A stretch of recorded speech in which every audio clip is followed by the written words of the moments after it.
Good morning. I'm calling the Pawnee Business Council quarterly meeting open at 9:15 a.m.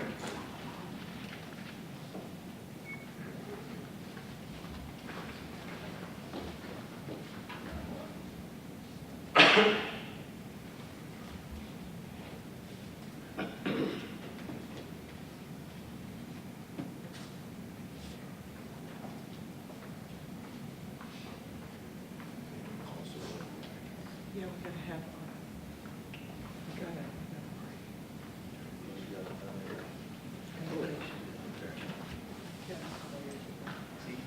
At this time, I'd like to call on our council member, Deanna Teeter, to render the application.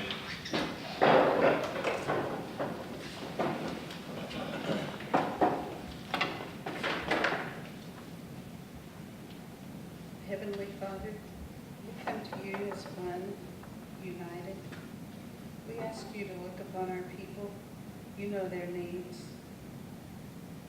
If it is your will, touch, heal, and look upon those with a special blessing. Protect our military and those in harm's way. Guide and direct us throughout our meeting today and through the rest of the day, that we will follow your will. In your precious name, amen.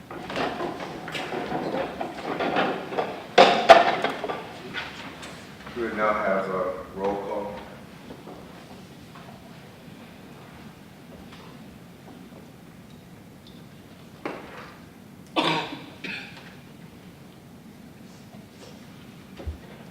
Bruce Pratt,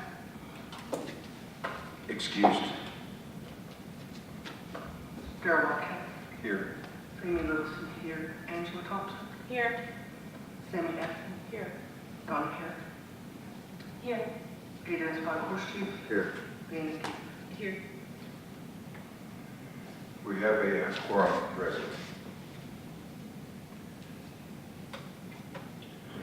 Call for approval of the agenda.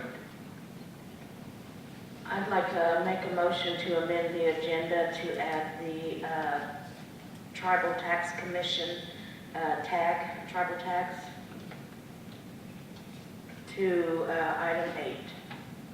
Item 8 on new business. Yes.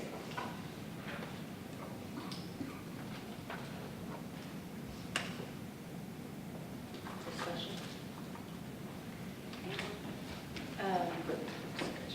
Discussion. I don't know. We may have to make a decision. I don't know. So how do you want to I would just say tax commission, tribal tax, and do I need to put discussion and or approval? Or Yeah. Discussion discussion action. and or action, yes.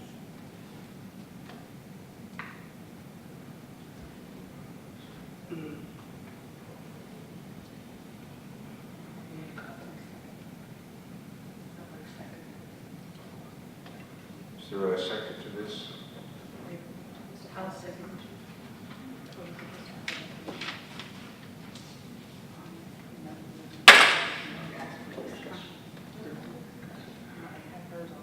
Is there any discussion at this time on this item?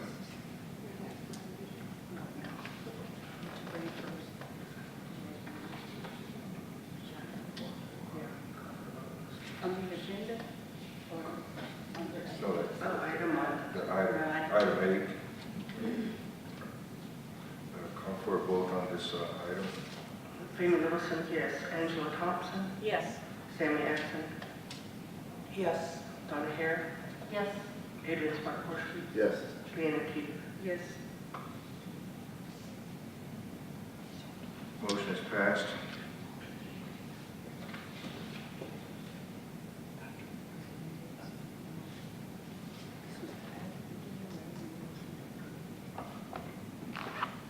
Need a motion to approve this agenda item. So moved. The agenda. I'll second The agenda has been approved. Motion's been made. Motion's been made to approve. vote. Raymond Wilson, yes. Angela Thompson, Yes. Sammy Adson, Donna Hare, Yes. Adrian Spargo. Yes. Leanna Keeter. Yes. It's been approved.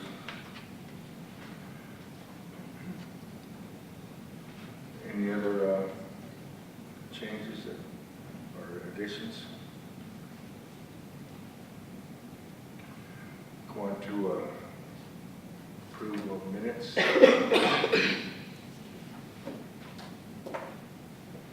Minutes of May 18th, 2016.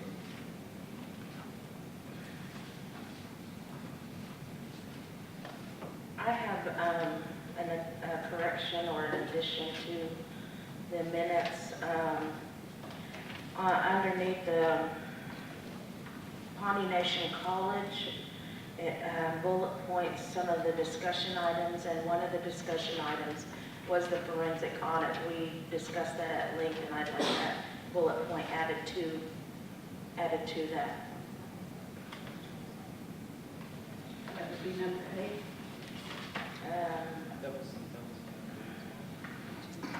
Nine.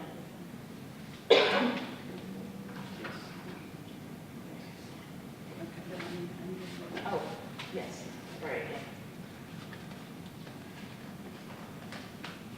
You want it on both bullets? Yes.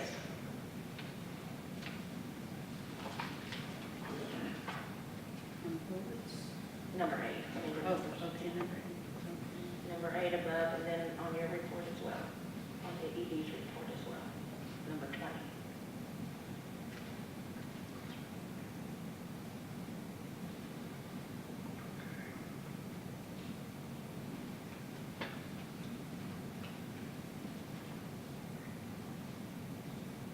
On line 43, Cynthia, the summer board of trustee meeting, that would be the second quarterly meeting, board of trustees meeting, which is June 30th. It's on page 4.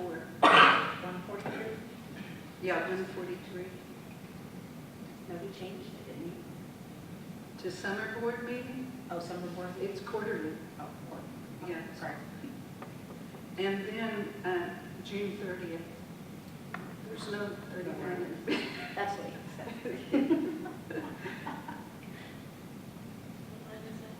143.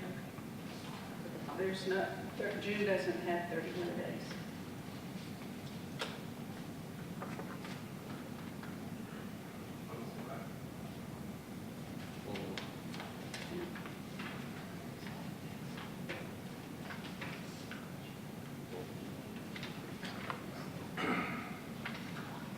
I make a motion, we approve the meeting minutes of May 18th with changes.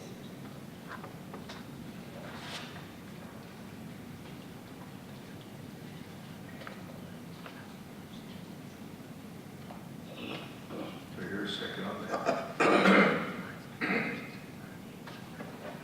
I'll second.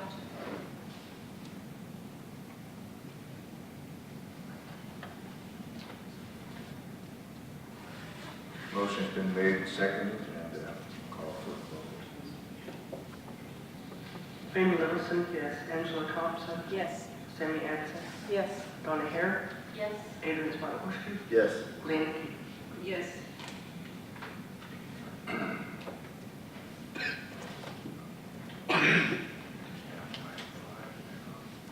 Okay, we're on to item 5, new business.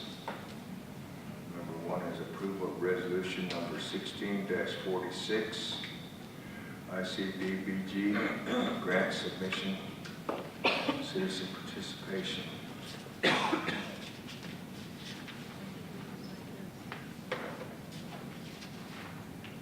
Good morning, council. Good morning. Today I'm bringing forth my resolutions for approval for our fiscal year or funding cycle 2016 for the Indian Community Development Block Grant under HUD.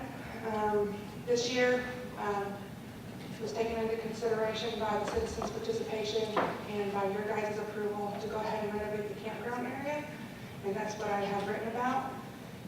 In this renovation or this revitalization, we're going to be doing a new restroom facility, which will be taking down the old one.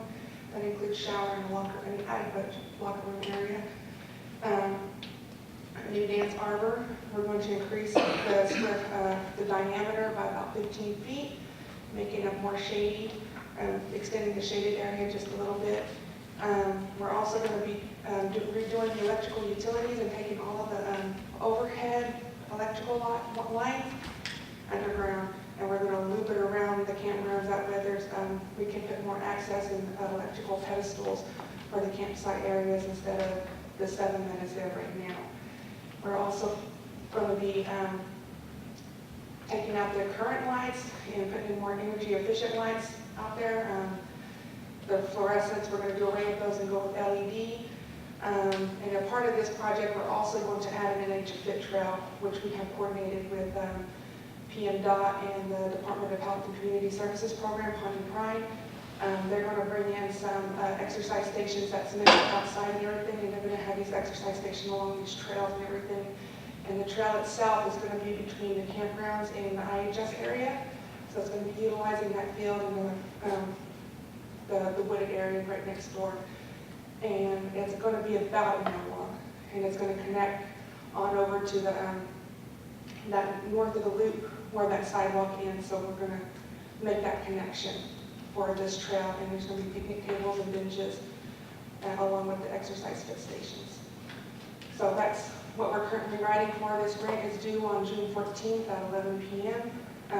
So this is the formality of the grant where we have to require the citizen participation, which is Resolution 1646. And it basically approves that we met the citizen participation guidelines and that the PBC approves the Pawnee Nation's approval to submit this grant in. I have a question.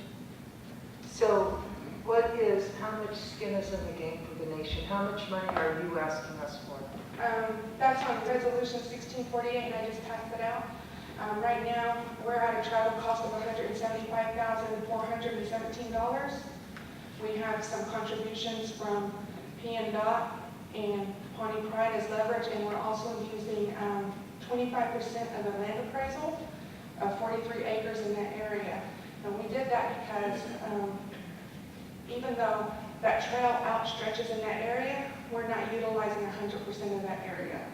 So there's big gaps where we're not using it. It's just like a 5-foot trail in this area. And I have a map with me. I have one if you would like to see it. I want to know how much money it's going to cost the tribe. $175,417. To whose benefit?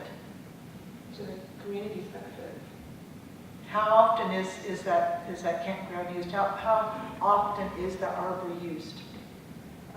Well, when the weather is, cooperating, there's dances that have been held out there for many years. I know the past 2 years it hasn't been because of the weather.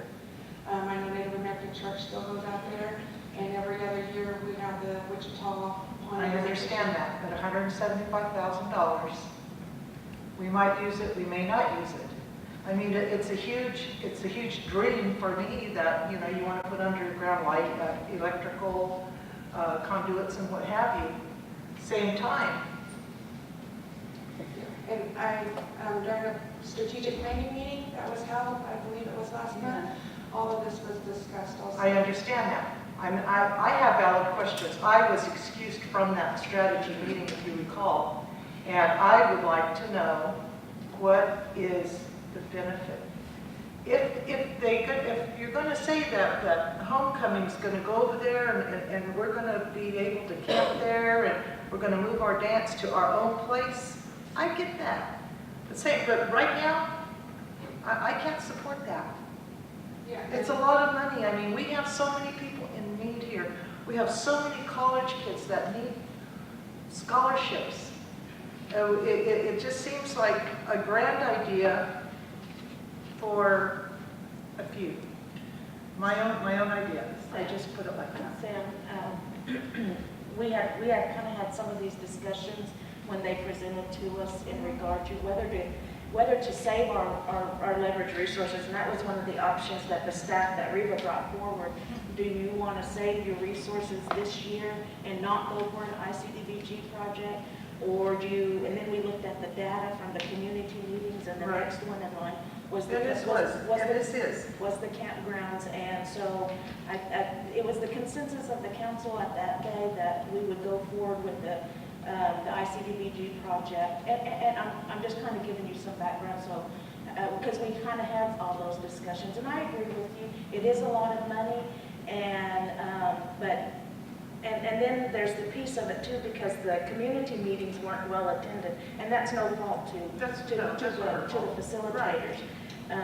But that is from that data, that is what the people wanted, and so when we were looking at that, that's kind of what we decided to do, and it's everybody's opportunity whether to vote for it or not. Exactly, but I want to go on record with these ideas. Yes. I know, I want to bring it up, because maybe some of these folks weren't at that meeting either. Yes. You know, to me, if we're being funded for it, right, I'm good with that, but if it's coming out of our pocket, I mean, I really, you know, as you are, particular, you know, and really watch to spend, and act like it's coming out of my own check. Yes.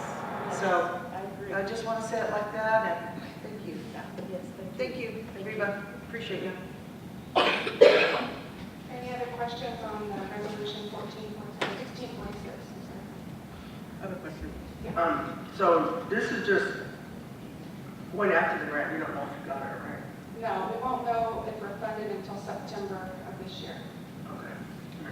And I believe the funding will not, we won't need to come up with the funding until mid to late 2017. So if that helps as well. We'll see after. And a lot of it isn't direct cash out of the pocket of the Pawnee Nation, is it? It's the leveraging is what the Department of Transportation will be. No, actually, it's almost 50-50 on cash and what's leveraged. P&DOT wasn't able to leverage as much as they have in the past for the simple fact that when we're revitalizing the campground area, it has nothing to do with transportation. So they were only able to donate to the Nature Fit side, which was only $10,000. And like I said, that was in kind of labor and equipment usage on their part. As Pawnee Pride was able to donate $15,000 in equipment. So none of that's cash directly to the project. It's only kind of an in-kind service to us. And then of course the land appraisal, which came back because we had the whole 43 survey, and it was $265,000. And so because I don't think HUD would accept us using 100% of that, we went ahead according to what was mapped out and everything. We're only going to use 25% of that, which is 6,000 somewhere around there. It's in the resolution I just passed out, which was the revised resolution, because the first resolution that I submitted didn't have those numbers yet because I was working on the appraisal. But the total cash is $175,000. In addition to the leveraging. Oh, Yes, okay. yes. Okay. That is the leveraging, but that's the cash opposed to income from the other projects. Okay, I see. Andrew? Yeah, I was just going to add, council, that you know, this is an issue that I've had with some of our projects here is what do they do for the community and how are they sustainable? Because we do have limited resources around here.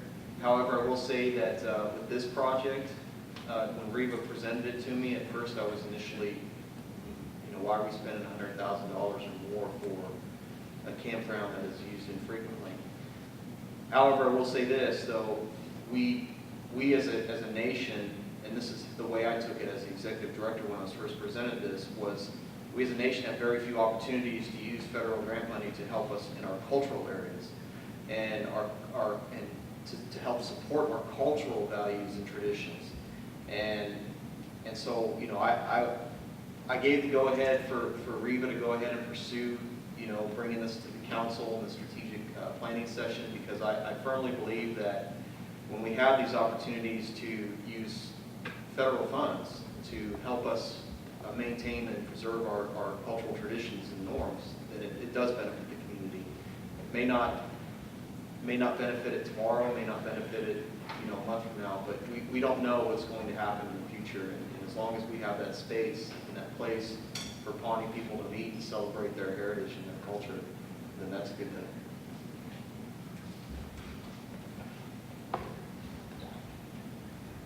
Donna, you have something to add to this? I was just going to add to the discussion that it does take away, I mean, it is important, have what Andrew said, and also that it does take away, from any funds that we might want to add into our swimming pool project, if we wanted to do that. So it's really a pretty tough decision for us. Thank you, Donna. I failed to mention that because we had the discussion about the aquatic center and using those resources to put into that to make it bigger, better, or, more equipment, things like that.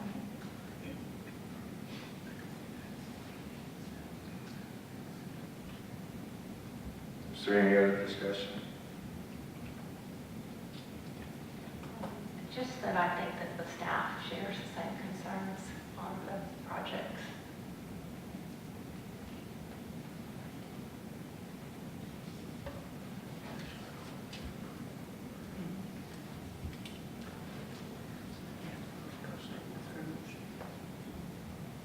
I'd like to call for a motion on this resolution 16-48.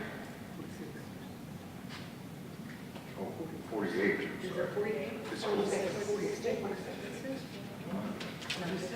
This is the one, the next one. I don't have the kid there. I have 3 resolutions in total, 16, 46, 47, 48. 46 is on one packet. Yeah, the other ones are in the packets, we're including their packets. Yeah, some of us weren't able to access our Okay, package. so this is actually then 16-46 we're looking at? Okay. Do you have any?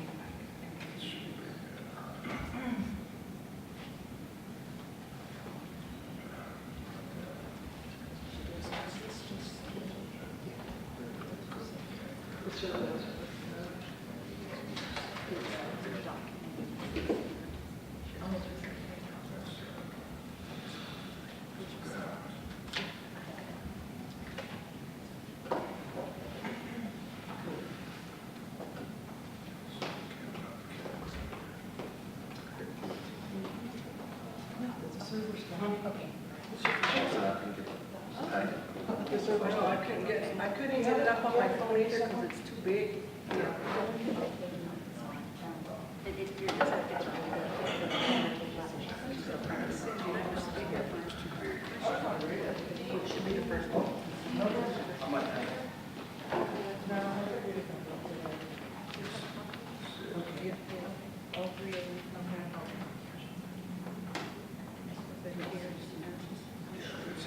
Okay, this is just, I was talking about that 48.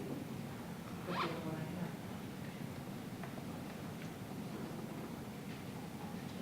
So the 1646, Is the citizen participation, which allows the Pawnee Nation to submit into HUD. This is one of the formalities of the grant. Saying that we- I just don't recall on this in the previous. I wasn't here at that time because I had a question because we had to sign the participation but I wasn't here last time on CDBG. I just don't recall. So this is just one of the grants that needs to be included into the package saying that you guys approved this submittal. And it's got the CFR numbers and all that stuff. It's a requirement So of is the this grant application. Yeah, so is this stating that you had the community meeting? Yes. Basically, okay. I make a motion to approve Resolution 1646. I'll second that. Motion's been made and seconded. Call for for a vote. Raymond Littleton, yes. Angela Thompson, Yes. Sammy Adson, Yes. Donna Hare, Yes. Adrian Spotted Yes. Leanna Peter. Yes.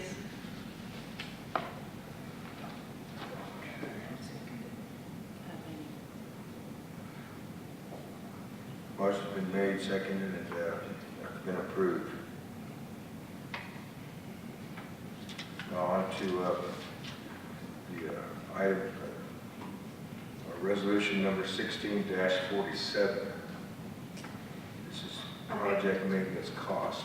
Yes, this is the operation and maintenance cost allocation per annum for this project. This is just stating how much money we're going to be spending a year on maintenance and possible repairs and capital improvements and stuff, how we're basically going to sustain this project for the next 5 years. And these numbers that I had gotten came from the Property Management Division Director, Mr. Justice. And in his numbers, of course, his maintenance about $1,000 a year. Repair, he's allocated $1,500. Utility cost would be $36. These numbers are not in the resolution. Oh, they're not, okay, I'll email them to Cindy. Okay, can you say those again? Yes, I'm sorry. The maintenance cost is $1,000. The repair cost is $1,500. Utility cost would be $3,600. Capital improvement fund would be $500. And the insurance cost at $700, which makes it a total of $7,300 per annual year of maintenance and operation cost. So this is a recurring cost to property division Yes. on an annual basis? Yes, So they'll be including that in their annual budget yes, each year yes, from here on out? yes. And like you have to send receipts to them or what? You have to show that you spent that much on the project? No, because this is just a cost estimate and everything. Oh. The only thing we have to do is make sure that we just have money for it. So we put it in resolution form saying that we're going to be able to say the cost that's going to cost for this project after it's done. Some of these costs are already there because the facility's already there.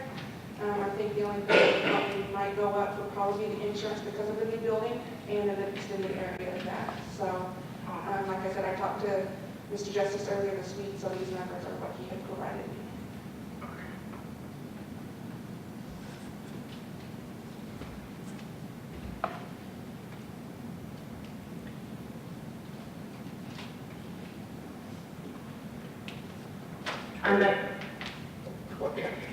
I make a motion to approve resolution 1647.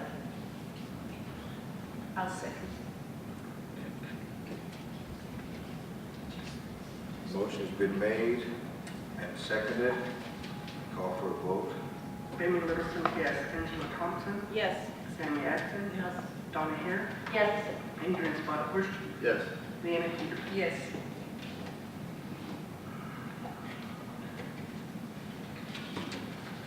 The approval for number 16-47 has passed. Next is resolution number 16-48, leverage funds. This kind of taps back into what I was saying earlier. In order to get this $800,000, the total award for ICPG, we would have to have a project in the amount of $1,067,667. And off of that, we have to have a 25% match, which would total $266,667. Out of that, we have $15,000 total coming in kind from PNDOT and Pawnee Pride in equipment usage, and in labor. We have an appraisal in the amount of $66,250, which would mean we'd have to have a tribal cash match of $175,417.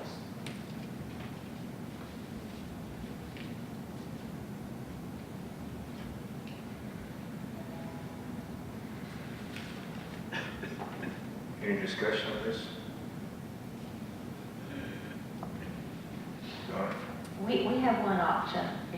are really concerned about the finances as we go forward. And it's something we've never done before, but you always have the option to decline the funding if it's offered.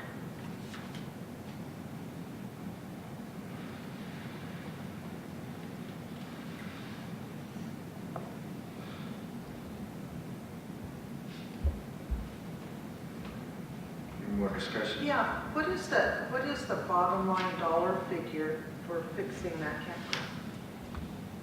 Is it $1 million? Yes, we're going to try to, because most of this money that comes in from HUD will pay for our, of course, our aid contract and our administration of the program or the proposal throughout an 18-month timeframe. So it'll pay for that and everything, and then, And we get a shower and a couple of toilets. here we have a new facility. We would increase the square footage from 600 to 800. Okay. I make a motion to approve Resolution 1648. I'll second. Motion's been made and seconded. Call for a vote. Amy Littleson, yes. Angela Thompson, Yes. Sammy Atkinson, No. Donna Hare, Yes. Adrian Spotted Chief, Yes. Deanna Teeter. I just want you to know this was not my choice either, but I will go ahead and vote yes for it because it was the choice of the people.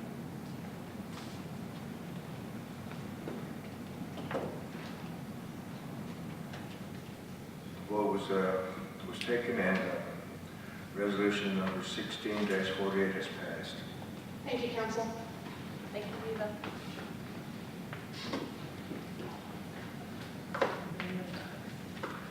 Okay. Moving on to Budget Committee recommendations. Give me one moment, please, to let me pull up my minutes.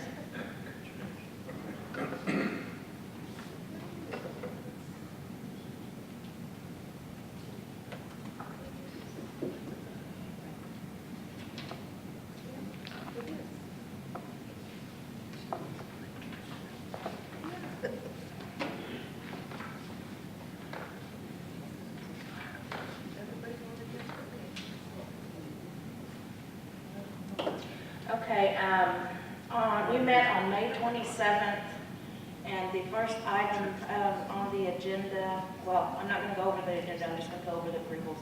The approval of the Pawnee Pride purchase request, that is, it's not a Pawnee Pride, it's a school, safe routes to schools. Department of Transportation. Yeah, Department of Transportation grant that was awarded, and they are expending $11,454.41 for, 1 second. I have it.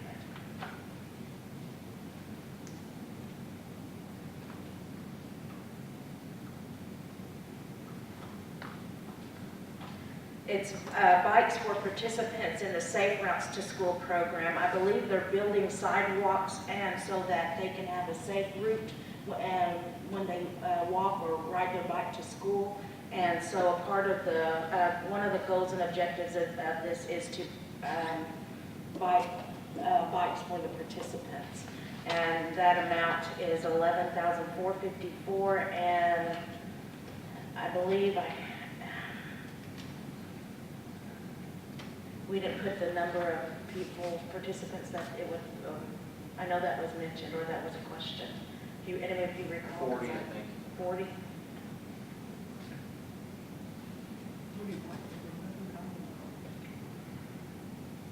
I think it was more than that. How many bikes are being purchased? I don't know the actual figure, but the total cost was $11,454, and it was written into the grant, and it's federal dollars. It's not tribal dollars, so, and it is a grant objective. So this is got your budget? Yes, Got your budget. yes. Okay, great. Okay, so this is grant. I make a motion to approve I'll Pawnee Pride second. purchase. I'll second the Pawnee Pride purchase.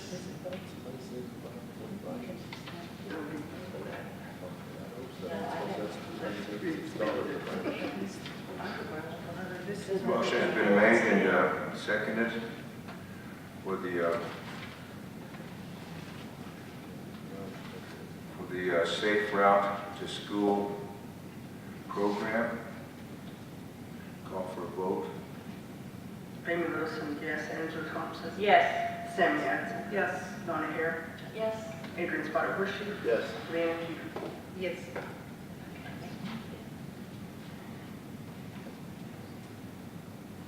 The approval for the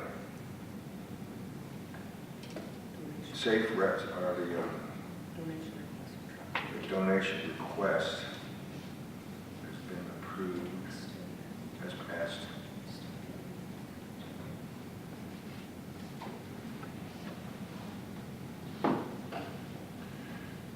Next, we have a donation request from tribal member in the amount of $300.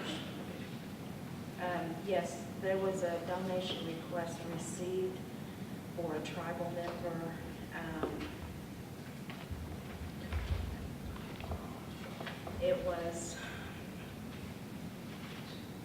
It's a tribal member that,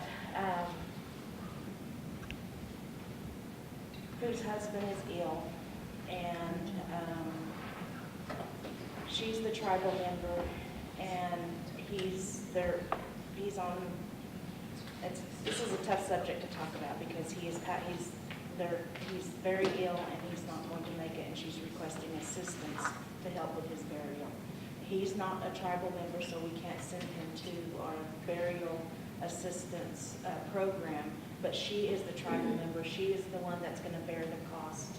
And I realize that we are still working on a donation policy, but I cannot not bring something forward to the council on behalf of a tribal member just because we don't have a policy in place and because we've helped others. I don't want to do that, so I bring it to the council. The budget committee approved it as a recommendation for the council to approve. So those are the circumstances. And we are still in the process of getting the social service program up and running and doing the requirements. And once that gets handled and set up, we will transfer all of those requests to them.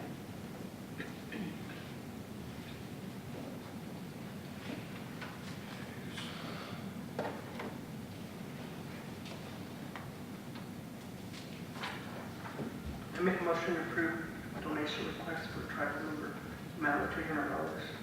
I second. Motion's been made and second. Call for a vote. Amy Wilson, yes. Angela Thompson. Yes. Sammy Adson. Yes. Donna Hare. Yes. Adrian Spotted Bushy. Yes. Leanne Peter. I'm just concerned about it setting the precedence. So for that reason, I'm going to vote no. I would like to know what precedent that would set. My husband is not Pawnee, so I can request $300 if I mean, that's what. You know, we've had this conversation, right? And we Because- approved it before. Well, it's not even that, it's like, my kid wants to play baseball. My kid wants a glove. I mean, when, you know, I get it, but we need we need a program for this stuff. You know, I understand it's hard when you have children, you know, and you're minimum wage and you're trying to, you know, keep the baby happy and all that, but that's why we need a little store in here, like, Play It Again. People donate their old cleats, ball bats, everything, and you can go in there and get what you need for your child. And this to me is, you know, is a circumstance, you know, I've been carrying a heavy cross here since March the 28th. I lost a nephew, I lost my dad, and I lost a brother-in-law. And I'm telling you that you need money. She needed it. She would have asked for it. So what are we going to do? But I understand you, Leanne, and I agree with you. We just need a program for it. We got to help it. This request for donation has passed. Okay. The next item for Budget Committee recommendation is 4C, approval of the Pawnee Nation College payment request. This is the regular payment for their evaluation contract for the NACTEP grant, and the amount of $5,750. Budget Committee approved it. I make a motion, we approve it. Connect grant. I second paying, it's the payment. Is that what you meant? Yeah. Okay, I second that. Motion's been made and seconded. Call for a vote.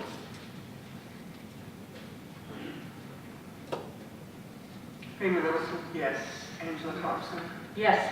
Sammy Adson? Yes. Donna Hare? Yes. Adrian Sparkbush? Yes. Brianna Keeler? Yes.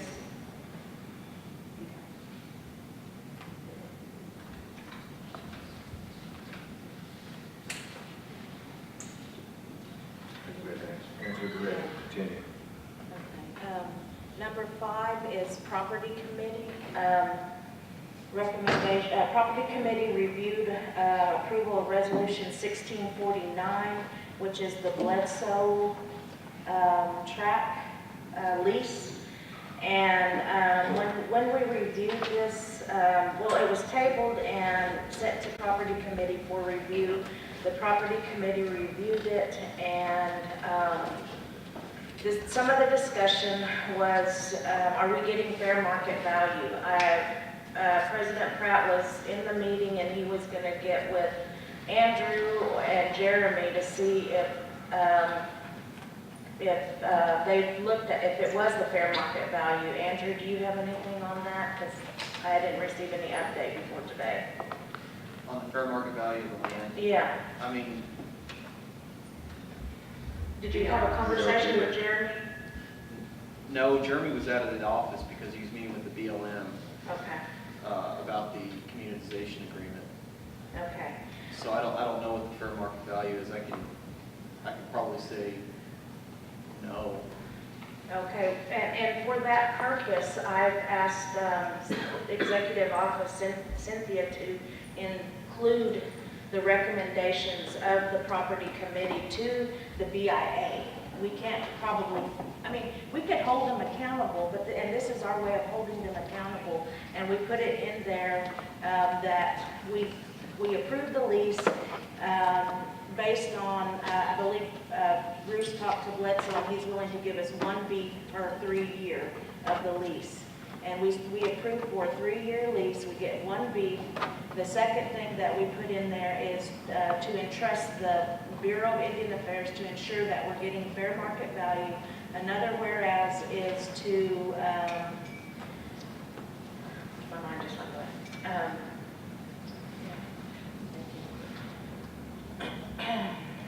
Cat? Oh, we got that, but the other thing was, in the discussion that the Property Committee had, is that our property division has to go round up his cows because he's not repairing his fence and he's not complying with the lease repairs and things of the land to keep his cattle in. So he's having to go, round up his cattle, and he calls them and lets them know. So we also put that in the resolution to ensure that the leasee repairs and takes care of the land in accordance with the lease, because it is in the lease.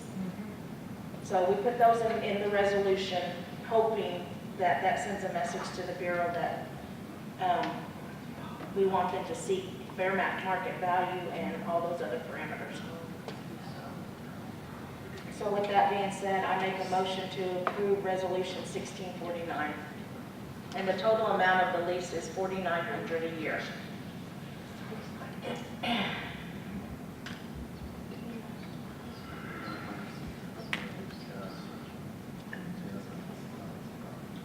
Do I hear a second? I'll second. Motion's been made and seconded. Call for a vote. So you guys don't know yet if he's even going to agree to this? Nope. No. And you don't know if the BIA will do any of this? Correct. But they have to have a resolution by us before they can go. And if we vote no to not provide the resolution, does that mean the lease is null and void? I don't know. Or is the BIA gonna just go ahead and sign the lease for themselves? That's what's gonna happen. That's what's gonna happen. I thought we were supposed to send a letter. Did that not happen? Sent a letter to To the BIA, yeah. Well, I did. We pulled the lease from the auction that they had, I think it was 2.5 weeks ago now. And so the Bledsoe was not part of that auction, so we can continue discussions with Mr. Bledsoe. And he met with the president and I, and we talked about some of these things. And you know, his complaint was that we had been putting him on a year-to-year lease, and Yeah. that's why he doesn't fix the fence, because it's not worth it to him to fix the fence.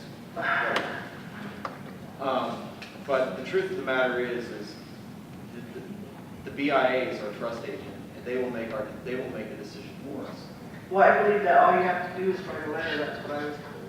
If you write a letter and say, no, we do not want to continue the lease with Bledsoe, we do not want that land leased, we want it to rest for a few years for further use, then that should, that's what I was told, because they did that with my mother. We told them we don't want it leased, but they went ahead and leased it anyway, and caused a big problem. They said it wasn't in writing, that's why they went ahead and did that. Well, it's always a possibility that if the council wrote them a letter and said, we don't want to lease this land, it's always possible that BI will not act on releasing this lease. It's possible, but it's also possible because they have their statutory regulations that require them to make decisions like this in the best interest of the Indians.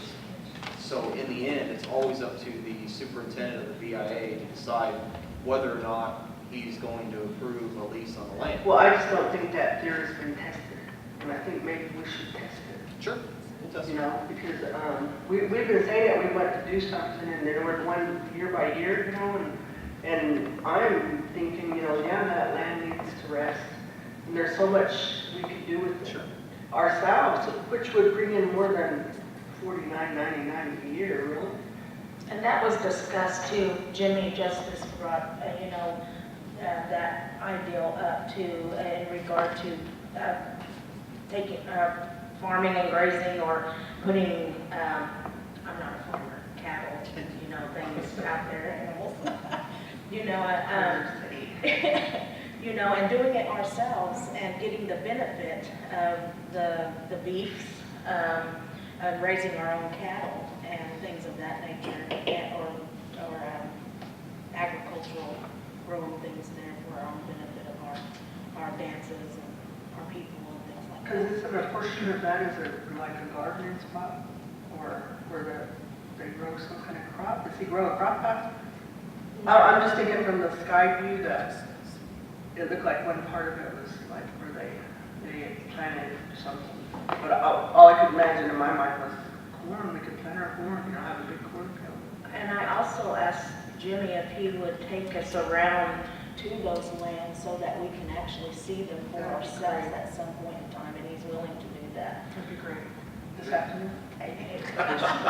Here's one thing that I have about, you know, these leases that they have. You know, he's been on this lease for quite a while, you know, for several years. That fence hasn't been repaired for several years. So for him to come and say, you know, well, I don't want to repair it because it's a year-to-year basis, he should have repaired that years ago. And if he had done it right, you know, it would still be lasting, you know, because I know about fixing fences, but I also know how these people are. They think they own the land, and they want to get out of trying to do all that stuff because there's leasers down there where I'm at, and they don't want to do the same thing either, you know. That is a part of the requirement of them leasing our land, and the BIA is the ones responsible for making sure that they do that, you know. So this is the kind of stuff that gets me upset about it, you know, is they just take advantage of us, you know. And you know, we make a simple thing, you know, with Mr. Bledsoe, you know, he, at the beginning when we first started discussing this, he got upset with us. I told him, I said, that's our land. You can't tell us what we can and can't do, you know. You know, and just the basic, you know, economics of the thing, you know, each one, I don't know how many heads of cattle he has on there. I think he said up to 50. I don't remember what he said. But let's say he has 30, you know, each one, when at times he goes to markets around about, you know, $2,000, you know, and he doesn't want to give us one beef, you know, and he doesn't want to pay, you know, he's paying us $4,900 and he's got 30 head of cattle. I mean, you can just do the math on that, you know. I mean, he's making money, and they're getting by cheap on us. I don't know how many of the council members have ever sat in on a BIA auction for these leases. The Attorney General and I sat in on this last one, and it was quite eye-opening with people getting allotment tribal land for $100, $200, you know, and people conspiring and working with each other to try to piece together plots for their family and stuff. They know the system, they use it.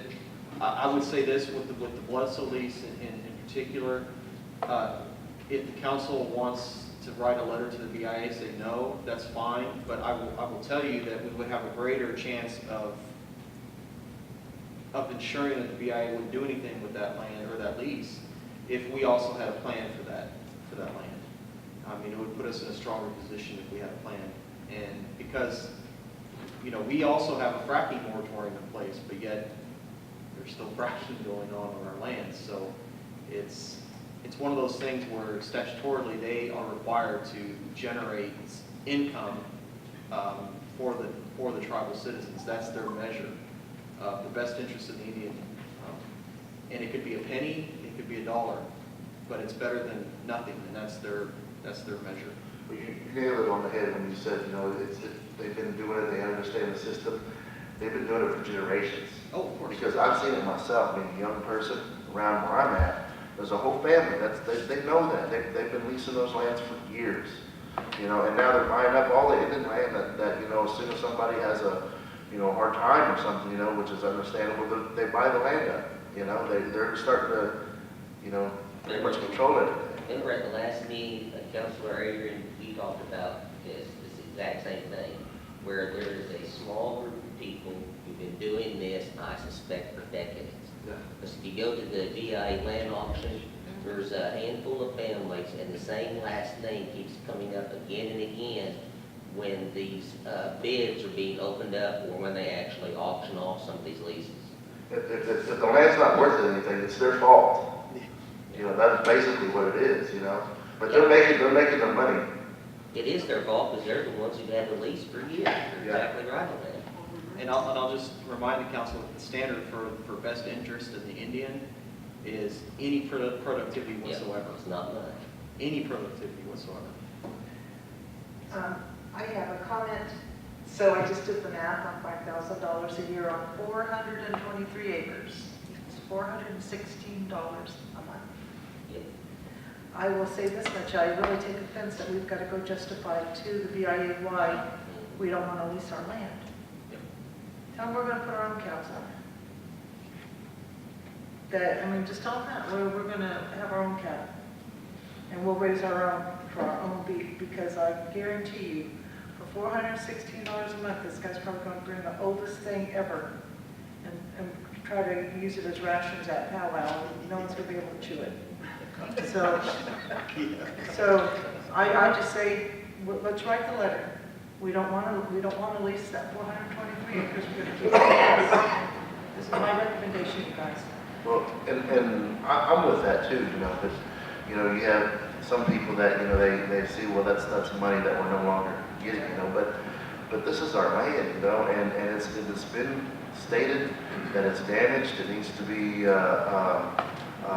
let it rest and everything, you know, but there's so much potential. I mean, everybody sees that field right out here. That's part of the land that he's leasing right there. So, I mean, you know, there's a lot of things that we can do that we can generate more revenue if that's what the route we want to go. You know, Councilor Adrian, anything beats a $150 lease.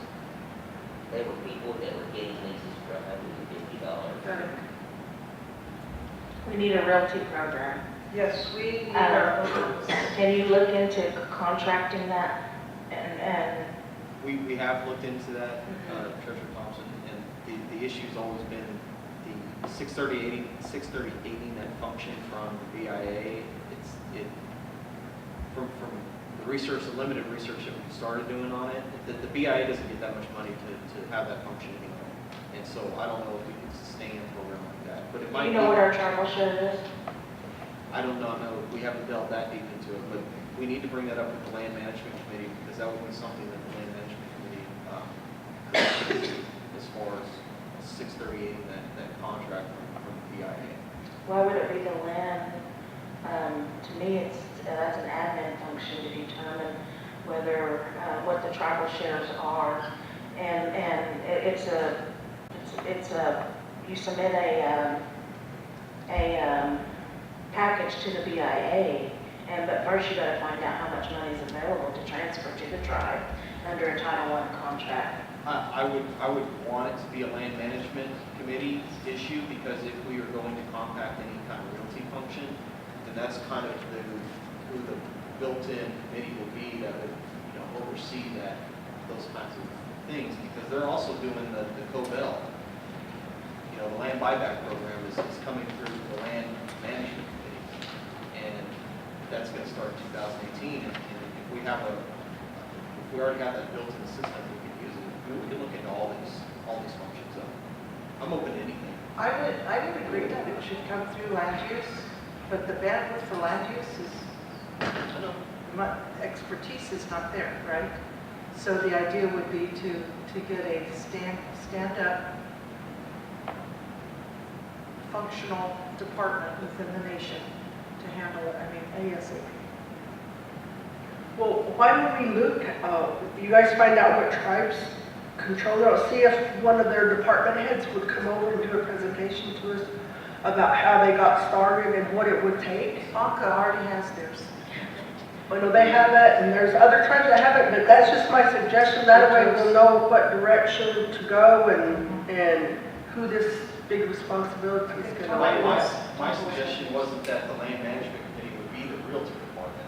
My suggestion was To look into the Title I contract. Yeah. There's regulations that you have to prepare a package and submit it to the BIA to contract it.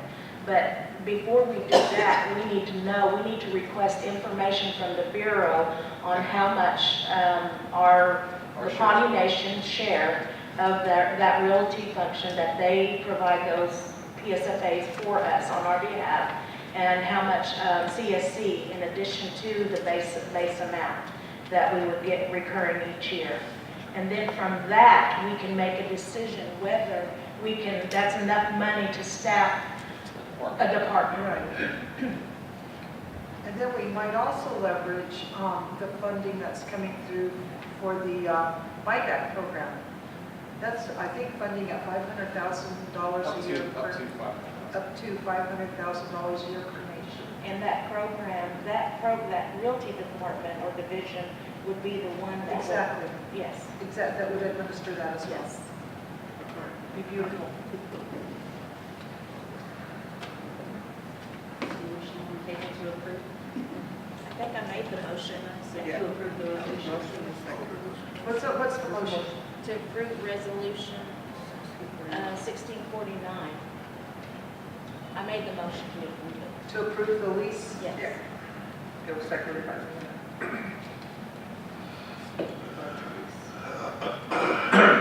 The motion has been made and seconded. I second. Call for,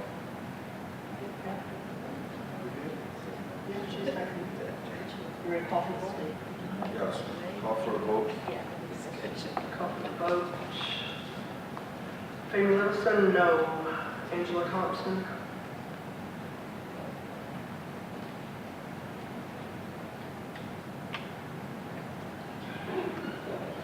No. Sammy Anderson. No. Donna Hare. No. Adrian Spotted Horse Chief. No. Leanna Teeter. No. Okay.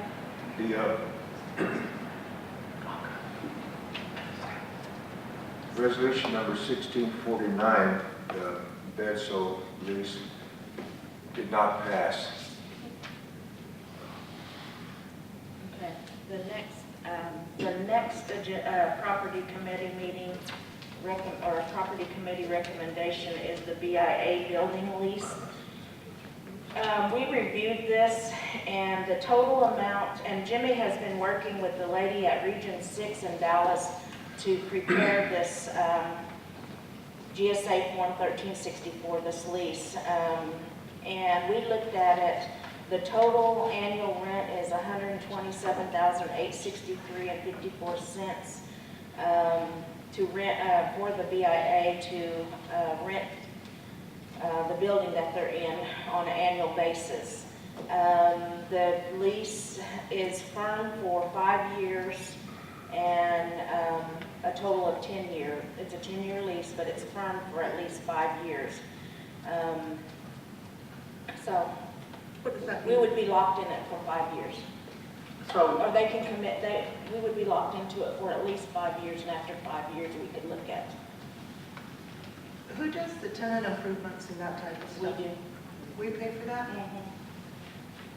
do we get enough? It depends. I mean, some years we do. Like this past year, they had to change out, I believe, the carpets and some other things, so it was more of an expense this past year. Do you know what I believe this, that they, off the cuff, what was the spend? I couldn't tell you. 30,000? I can't quote you that. I can get it to you though. Is it a progressive lease to where they're paying, an additional 3% No. per annum? No, it's a 5-year firm with 2 automatic renewals. The term of the lease ends up being, I think, 20 years. So if all the options of renewal go forward, and it's at $18.62 a square foot, which is what TDC pays for their share on the old plant. HCS, yeah. But that's ours, right? Yes. And we've also we've had to pay to upgrade their security at the BIA to be in compliance with Homeland Security and federal regulations, cameras, magnetic door locks. And the other thing, it has increased this year by 10,000. It was 117, I believe, the previous years, and they did increase it to 10,000. Now, they may not accept that, as they have not agreed to it. Yeah, this is You guys just, should have really This is just a overshot it. prelim, huh? this That's is just, right. this is just the first offer. That's right. This is not an Okay. offer to the GSA. All right. Yeah, there may be, I see this as the opening stage of negotiation, so let's go ahead and send it to them, they'll see what they say. Mhm. The council is the BIA.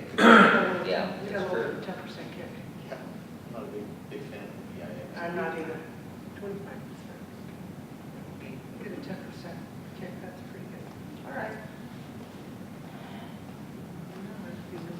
I make a motion to approve the GSA lease BIA building. I'll second. Motion's been made and seconded for the approval of the GSA lease to the BIA building. Call for a vote. Amy Littleson, Angela Thompson, Yes. Sammy Edson. I'm going to vote yes with a comment. The only reason I find a benefit for the BIA to be here is just for the benefit of the people.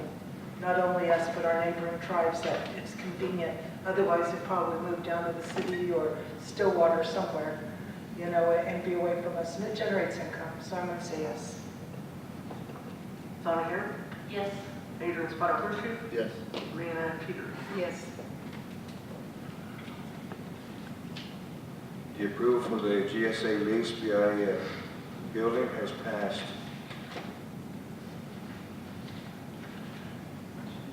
Number 7, the approval of resolution number 16-15,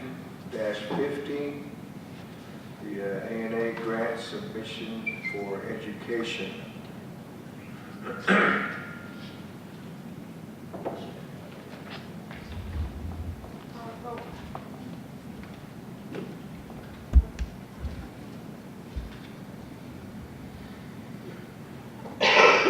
Christina left to go get copies. She forgot to bring them, so I'll go ahead and present this on her behalf and the education's behalf.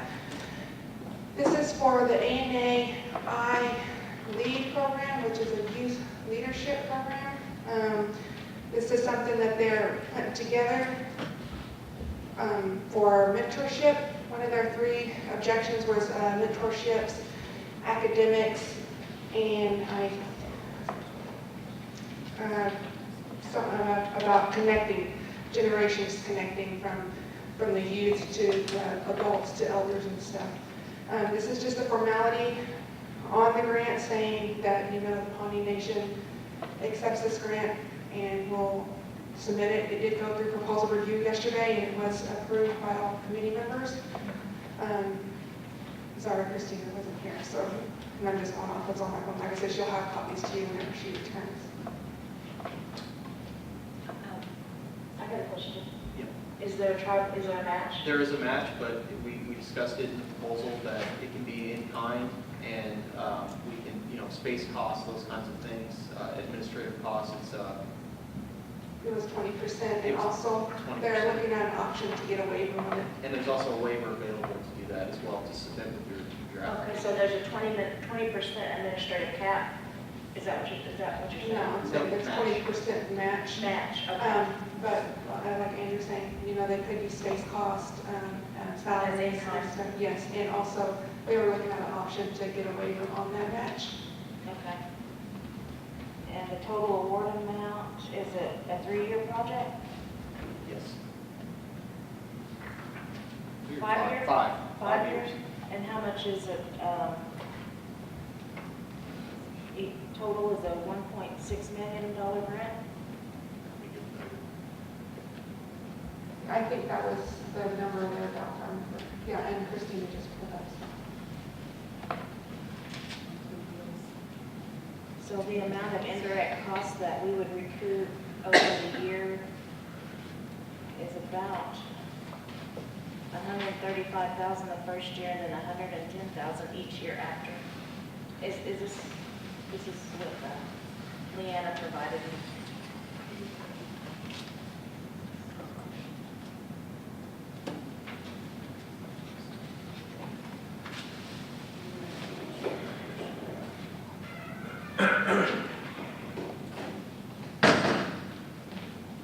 Here's Miss Christina to tell you more. Looks like it's about $565,000 of indirect costs that we would be able to bring in over the course of the project, so that's good.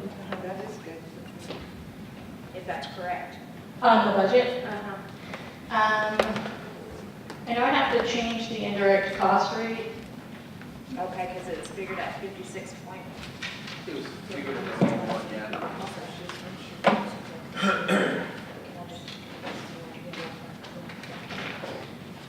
So there are a few things that, after discussing in the proposal committee, that I have to change.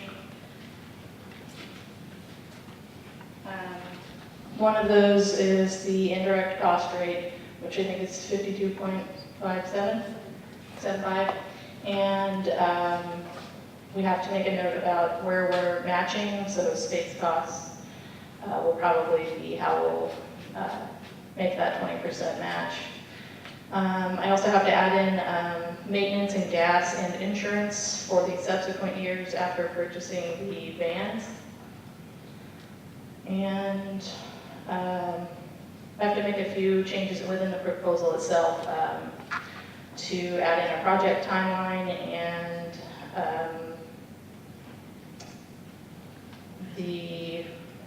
where the programs will be housed. How many youth will benefit from this? We're hoping 20 to 25 youth within the community that will be involved each year, and building on that every year so that there will be more involvement.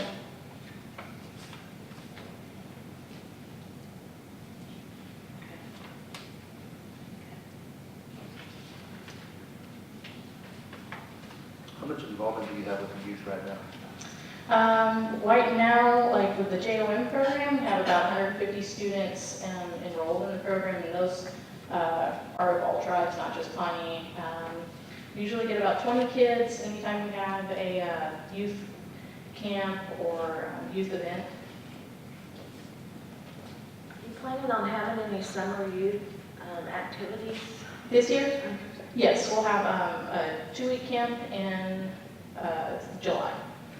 And right now we're doing a summer youth work experience, and we've got 15 kids. And do you all provide I know this is kind of off, but do you all provide tutoring and things for after school when they went in session?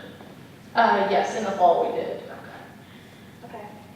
I make a motion to approve Resolution 1650, the A&A grant submission for education. I'll second it. Motion. Go ahead. We'll be glad to second it, now that I cleared my throat.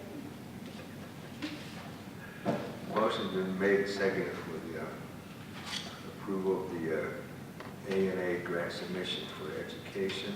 Call for a vote.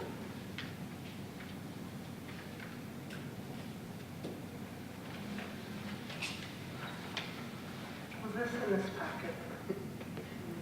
No. No. Oh, I got a resolution, I didn't get what the thing was about. The grant. But that's all I got, was a resolution, so I don't have it. I'm sorry, I was digging for it, can you explain it again? So The three components. yeah, so the three components of the project, it's a 5-year project. The first component is mentorship. So we're going to create a program where one group of students, the 14 to 18-year-olds, so the high school students, will mentor a group of elementary students. Then the next group, the 19 to 24-year-olds, will mentor the high schoolers. And then we'll have an adult group that will mentor the 19 to 24, so that we're getting some intergenerational engagement going on.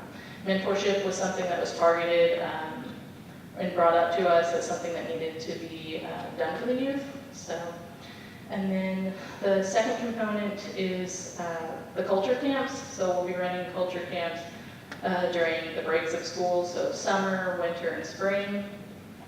And the third component was the academic leadership component, and would be selecting 10 students that would meet monthly to work on academic skills, financial literacy, life skills, and then also work on a research project, and that would culminate with a trip to Washington, D.C. during their spring break, so that they could go to the National Museum of the American Indian and the Smithsonian to look at some Pawnee archives and do some like genealogy research and stuff like that. And then they would have a presentation at the end of the year for the community to learn about what they've done over the year. So you already have the culture department is already on board with this? I Helped you to write this? didn't get them on board yet, but we talked a little bit about having some involvement with the youth. So, With the cultural department? yeah, You've had those discussions? yeah. And are they going to provide a letter of commitment to support? I was hoping to get that this next week, so I could put it in the packet. Okay, this is due when? The 13th. Oh, so you still got some time. Yeah. Oh, I was just asking because I was wondering, you're talking a lot about culture. I thought you would have them on board, when writing the grant to make sure that they're going to be on board. Because I'm not sure what direction they're going or what they're doing right now. That's why I was asking. I definitely like them to be heavily involved with that component, for sure. Yeah, they would have to be. Yeah, because I don't think you know our culture. Once we get approved, then we know they will be on board, and you can really put some facts down there.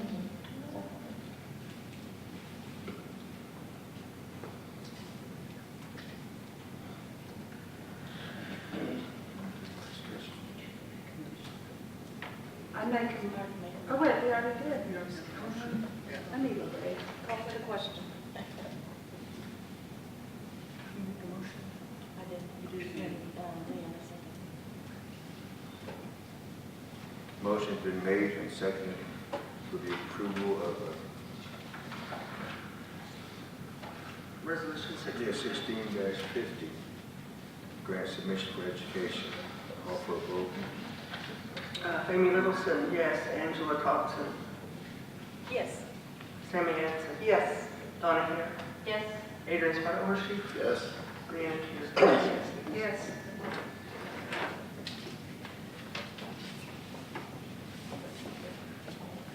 The approval for resolution number 1650 has passed.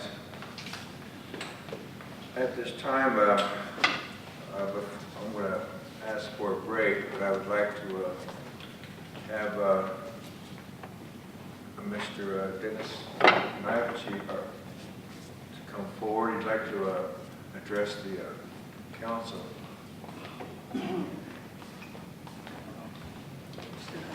Yeah, just, come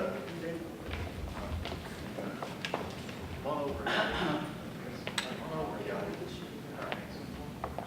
Yeah, I just would like to thank you guys for approving me and supporting me in my career in boxing. The sport, yeah. Thank you guys so much. You know, I feel I finally found my calling. You know, I started boxing in 2013 with my amateur career, and in 2016 I have the junior middleweight belt. You know, it's pretty cool.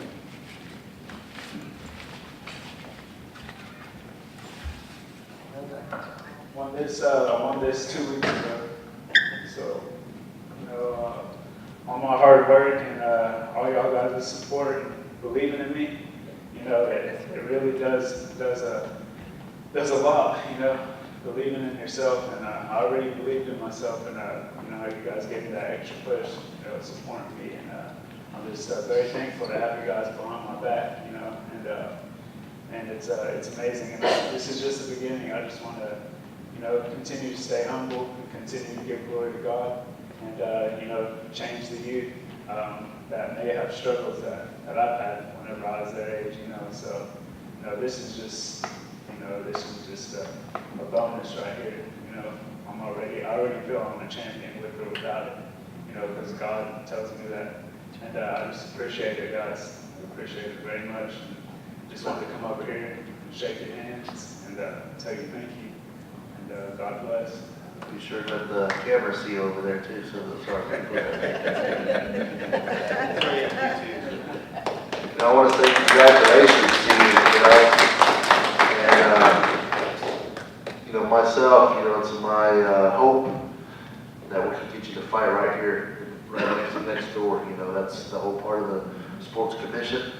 I was just talking to Lyle here earlier that, you know, you won that title, and we'd love, I would love to see you fight here, you know, your home turf, you know, and have all of our people support you. So, congratulations.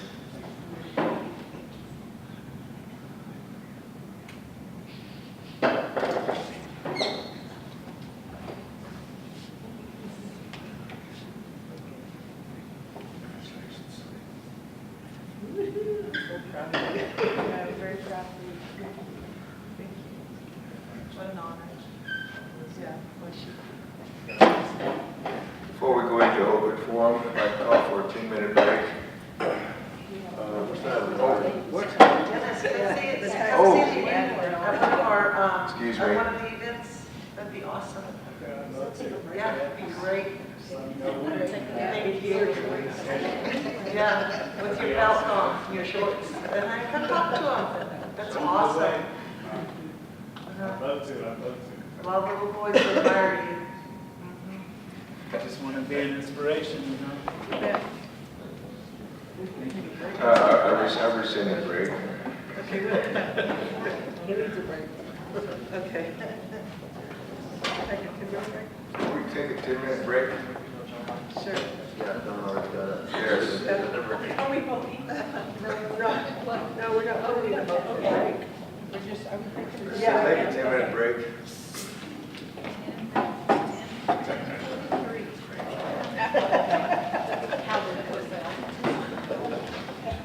On continuing on Roman numeral 5, number 8 was added concerning taxes.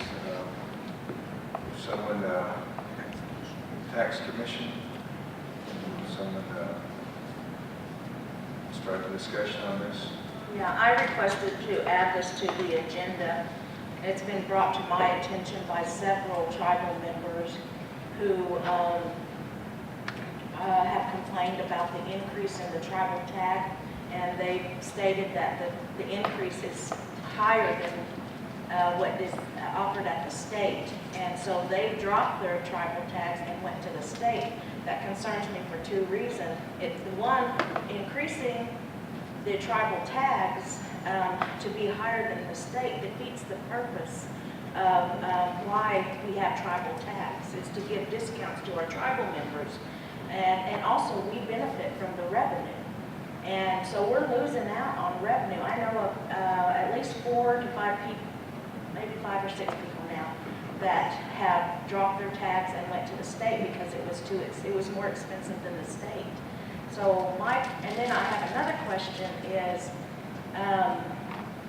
can you provide me the citation in your articles that gives the authority to the tax commission to make that type of decision without coming to the council? So those are questions I Can you have. grab the Yeah. mic, please? Okay.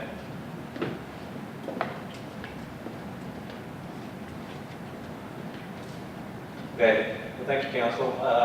Well, this come up at the Tax Commission meeting. It was actually, they started reviewing it. I think, What month? I'll say probably Elizabeth Blackman was actually on the Tax Commission, at the Tax Commission time there. And what initially brought up there was there was discussion regarding the veterans rates, because initially there's inquiry with as far as veterans tags, as far as if they got all received at the discounted rate there.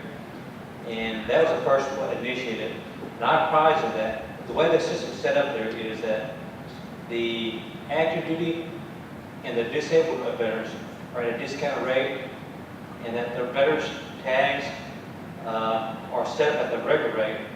And Kathy Dan is surprised at that point. She said, well, she said, that's not how we initially had it intended to set up there. I said, well, that I came over in 2008, and that I had to work with the rates that were actually in the system.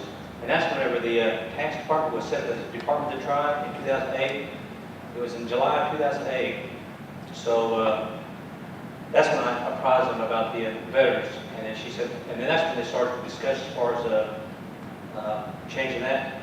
Where she said the intent was for them to all be at the discount rate for veterans, all active, non-active duties, just any veteran was able to discount rate. And I let them know that the rate was like for disabled veterans, it was $12 per year, and that's it with active duty veterans. So that's actually what started the process there. And the court per se, Elizabeth Black had passed in I think December 2015, and then they were discussing the rates as far as the regular rates. And I had to do the research with the state. That was the whole intent as far as with the, to not raise the rates as far as to be a safe for a tribe member. At the same time, just like what you mentioned as far as a revenue source for the tribe. And Kathy, from the best of her recollections, she couldn't recall the rate ever changing or increasing.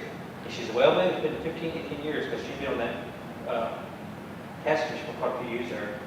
And I said, well, I don't really believe it's ever been changed because she didn't even recall a rate increase there.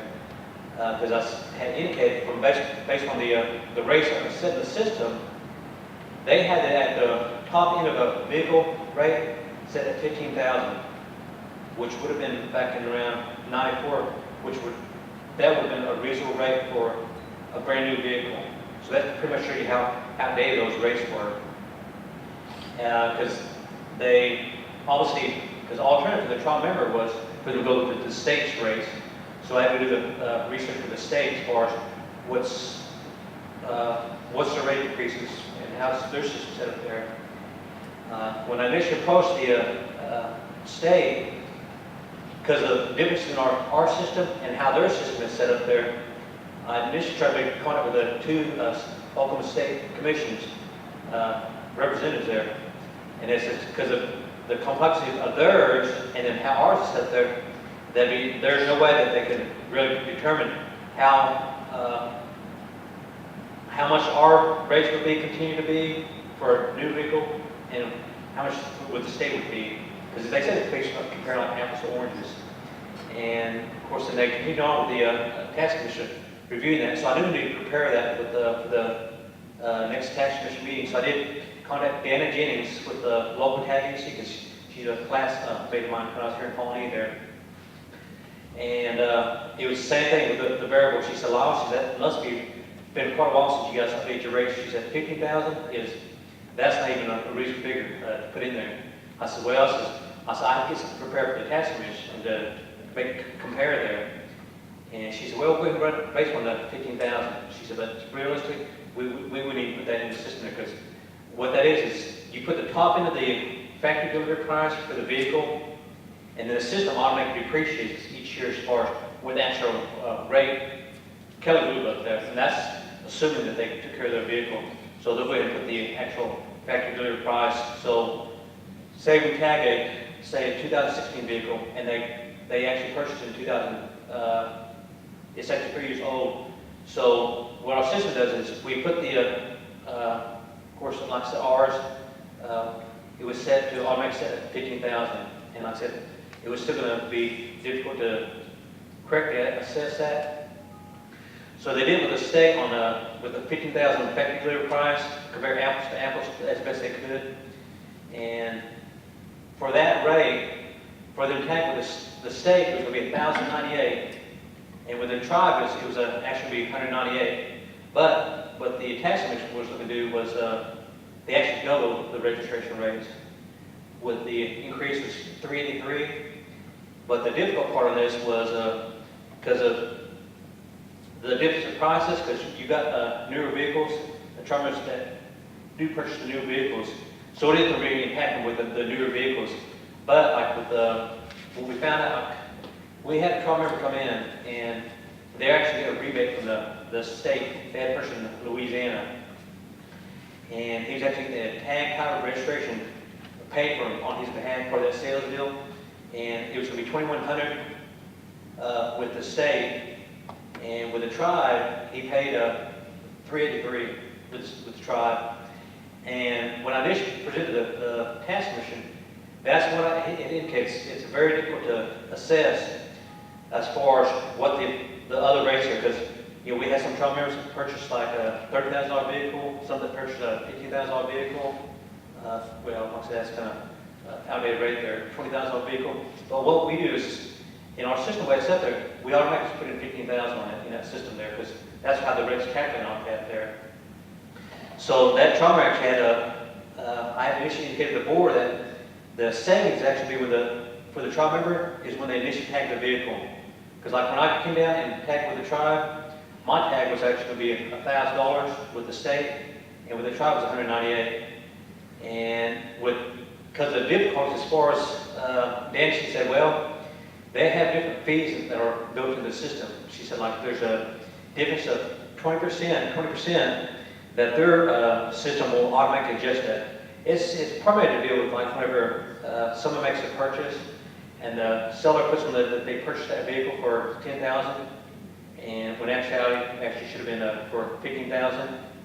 And of course, you see that happens there, where someone will write up a different bill of sale, and that system will catch it. Will automatically adjust that part there. And so that's what had presented as far as the initial saving was going to be with the initiative there. And what the tax commission had done was they want to go ahead and review to make sure that it didn't impact them, because with some tribe members, with the vehicles that they came back and realized that it had increased there, they actually did the research and found that it was still savings for them to tag with the tribe. Whereas on other vehicles, because it was a higher end vehicle that they had purchased, it was actually going to be higher than what the state there. Well, getting back to what you were posed with, was the question is, how did the commissioners decide to do a rate increase and not come to council with that? Do you have anything within your ordinance that allows that? That's the question. And my second question would be is, why are you contacting the state about comparable rates when maybe if you wanted some guidance, you could have talked to other tribes, the Otos, the Second-Fox, the Comanches, the Tonkawas, whoever. I mean, we are not part of the state, and I'm one of those people that's impacted right now. I just told you, I got a Pawnee tag on my car, and I got to pay a fee of $326 to renew that tag. Correct. As far as on the... I mean, and you guys doubled it. Yeah. You just said it's $183, but we just doubled it. I mean, Correct. how do you do that? Correct. As far as the tax commission, You know, I had to work with the tax commission when the tribe reestablished the tax commission. And basically they rescinded the resolution that dissolved the tax commission. And we got, you know, Kathy Dance, who's worked with the previous one. Whereas with the previous tax commission, everything reverted back to where it was previously. And that's where the rate changes took place there. Well, can I clarify something before you go on? Yeah. You said that I remember that the last council rescinded those revisions and it went back to the old one. When they rescinded those, updated, and we went back to the old one, is that when you say the current ordinance is that the tax commission is dissolved?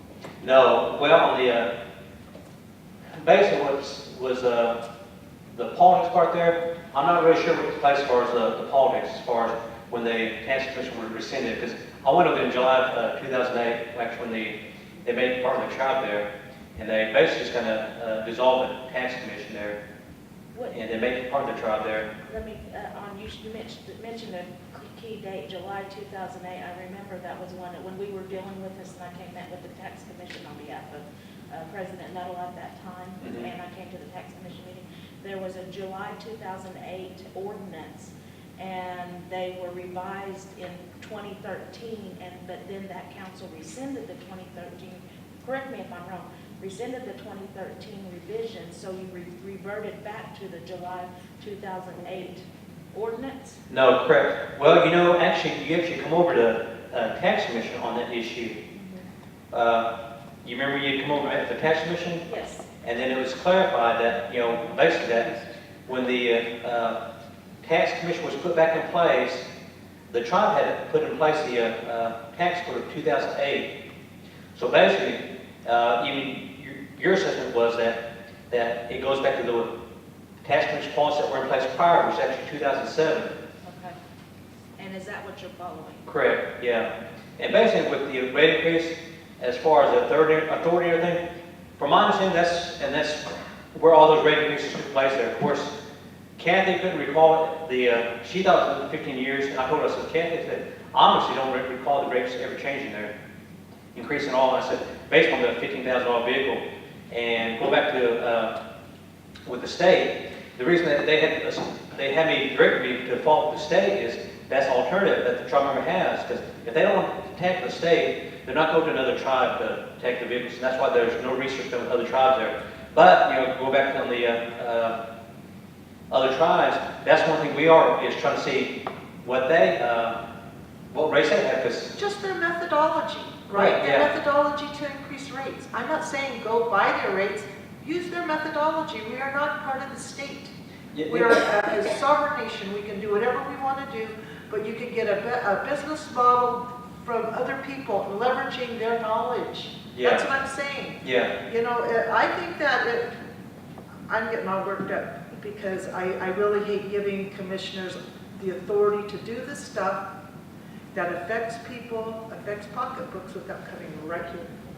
Well, And you're not the only branch that's doing that right now. Well, you know, on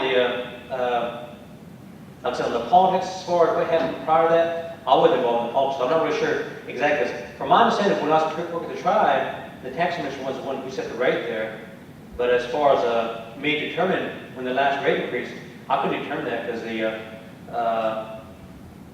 with the previous administration, Candy couldn't recall when it actually took place there. But what's the purpose that the commission wants a tax rate just because other people do, or?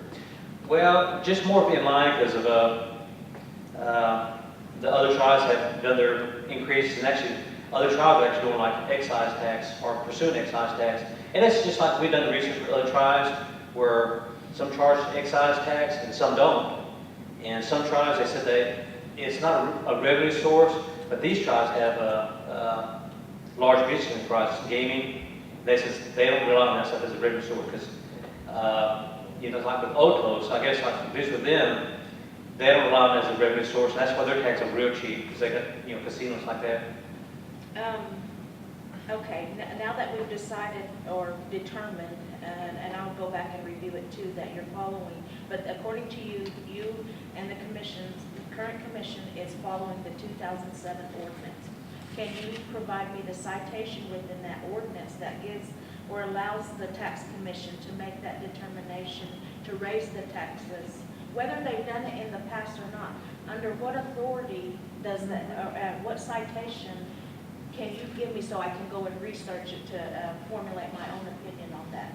Okay, well, you know, I have relied on, with Kathy Daniels, because as far as proceeding forward on that there, as chairperson, and especially her previous experience, because I didn't really know the previous history as far as the rate increases, and she could recall there. I'll have to do the research on that as well there. I was just unaware that rate increases go through, with the tax commission, went through council before, prior to that. So correct me if I'm wrong there. Keeping up with the Joneses then, right? Keeping up with the other tribes because they raised the rates, we should raise our rates. No, Kathy Daniels decided she wanted to raise the rates because we hadn't had a rate increase. And so she told him, go to the state and figure out, what the state, how the state's doing it. What I'm saying is, we are not part of the state. We have other tribes. We need our own methodology on raising rates. We need our own method of doing those things. And they have practices in place, so we don't have to reinvent the wheel. Talk to them. They might not regard that as income, but I mean, but it's an advantage to have it should be an advantage to have a tribal tag, right? Correct. And I'm not trying to beat you up, Lyle. Yeah. I'm putting it out there because I'm just putting it out there, and it's an advantage. It brings pride to each of us to have that tag. We shouldn't have to pay $300 to do that. I mean, I just don't agree with that. And to arbitrarily say, well, if it's going to be $118, we're just going to double it. We'll just double that fee. I mean, that just makes no sense whatsoever. And maybe we're talking to the wrong person. Maybe we need Kathy Daniels sitting right here so we can straighten her out. Okay, well, I'm not going to put this on Kathy as far as with the, who arbitrarily did this with the rate increase as far as. From best my recollection, it didn't issue with Elizabeth as far as whenever the rate increase come up there. So, I want to make sure that's correct on that part there. Well, but did you pass it when Elizabeth was still here, or was it? No, she had already passed in December, and they had brought that back before the board once got the research done in February. And then March 9th is actually when it's inputted in the system. Yeah, and that's the other thing that concerns me, and I know this is not the tax commission's fault either, but there's only 2 board members making decisions, and we need to get those positions filled so that they can have a whole. There's only 2 people? Yes. Actually, at the time, Oh, good Lord. actually, So now we had 1. actually, at the time when it occurred, there was actually 3 members on the board there. And they have been doing the recruitment, they have been doing trying to recruitment to get somebody else additional, because at the time, we had Nancy Moore, and then she has resigned there, so we do just have two members of the board currently right now. At the time, there was 3 members. We have Kathy Daniels, Mariah Shuchi Goldberg is current members right now. Oh, she's not here either. She calls in. They let her call in phone because I stopped by the office that one day. Yeah, This, she was we on the phone. need to clean this. Get the broom. Well, the thing is that really concerns us, Lyle, is that it's affecting our tribal members. Yes. And the whole purpose of having tags is to provide that service to our people at a discounted rate. And I need to research your articles. I don't know if the AG has researched them that you could provide me a citation or not. But if you could, and I'll do my research too as well. But it's really affecting. And then the other piece of it on the revenue side is we're losing revenue. And that bothers me as well. And we need to get it corrected. And I don't know if we make a decision today to override that commission's decision without looking whether we need to do our research. But we're the supreme governing body, Exactly. and we created those articles on their behalf. Yeah. And if you feel that it's negatively impacting our people, we should be able to make a decision and change it. One thing is for certain, and that is that the tag increases are having a big, huge impact on Pawnee people. Well, one thing I really want to clarify, because I didn't talk with Kathy Daniels when I got the call to be at the meeting like that, so I pretty much knew what it was regarding everything as far as with the rate increase like that. So I discussed with Kathy, and she's going to go ahead and pass on to council that they have been reviewing that's been ongoing and have me review. Because like I said, with newer vehicles, it's going to impact somebody, because their initial savings was on when it was initially tagged, their savings was $1,600. Whereas with the older vehicles, going to find out that their savings is actually going to be cheaper with the tribe there. So they are reviewing it, and they all have me review that. Who's reviewing? Kathy? The tax commission. Oh, The that's tax commission. Kathy and Okay. Mariah. Well, that's the tax commission. Okay, just say Kathy. I don't see how they can function with two people. I don't either. That's bizarre.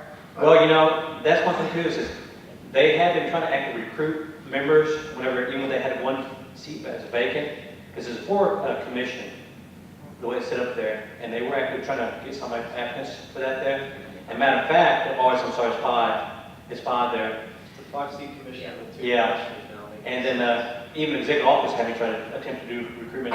So I've been trying to do that part there, and even on their own, they have been trying to get fully seated board, and especially deal with this issue as far as when it being a living number. That's one thing Elizabeth's blackout was talking about was, before she passed, that they need to be fully seated, that way when they proceed forward, because she kind of foresaw this when she brought this up, that any actions that they took, with it being limited, she said, you know, this They could don't be even increases have a there. quorum. And they're changing rates? Here's, How does that work? Even the budget or committees that we sit on, we have to have at least 3. Yeah, I mean, in that you business. cannot arbitrarily change rates with 2 people and there's not even a quorum. Well- What happens if they disagree? well, even the budget committee, you make recommendations that we approve here at the council. Exactly, exactly. You know, I just kind of want to reiterate what some of these have said, you know, is that, I remember when we first started getting tags and stuff, you know, and then that was a sense of pride that a lot of our people, took to, to be able to have a tribal tag. There's some tribes here that just recently got tribal. I think the Choctaw Nation just recently started getting tags, I think, here not too long ago, or at least extended it out. But I know that the state actually even dropped their rates to compete with the tribes because,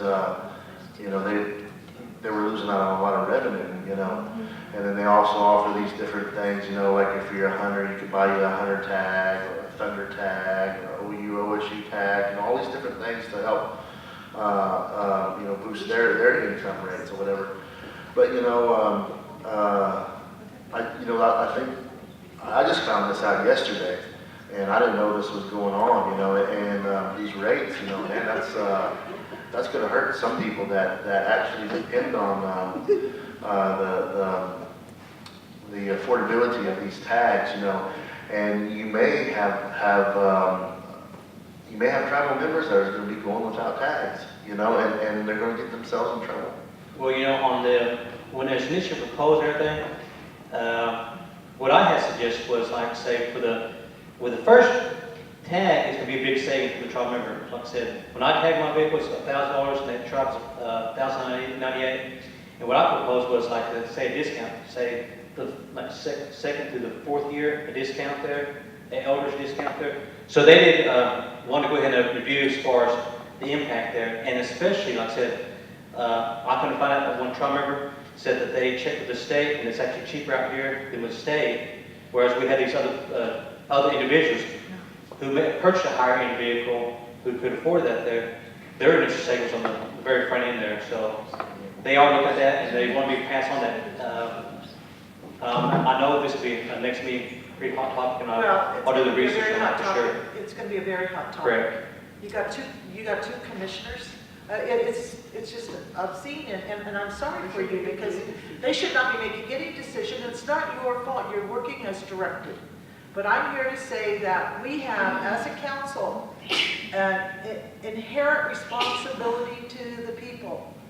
We want to make sure that people are treated fairly. 2 people, one that's on the phone and one calling the shots is not going to work. We need to, I don't care what kind of break people are getting when they initially buy their car. We're talking about the fundamental idea of my whole deal is, well, it's $180, let's just double it to $360. That's not right. And I think, and I don't know how we do this, Mr. Mason, but I would like to direct them to go back to where we were. I think, can we vote for that? Can we just, I would like to, but I'm reluctant to do it today, I tell you why. One is, I would like the opportunity to research the statute and the ordinance to see what powers they have. I would like for them to clean their own house up. I would in a perfect world.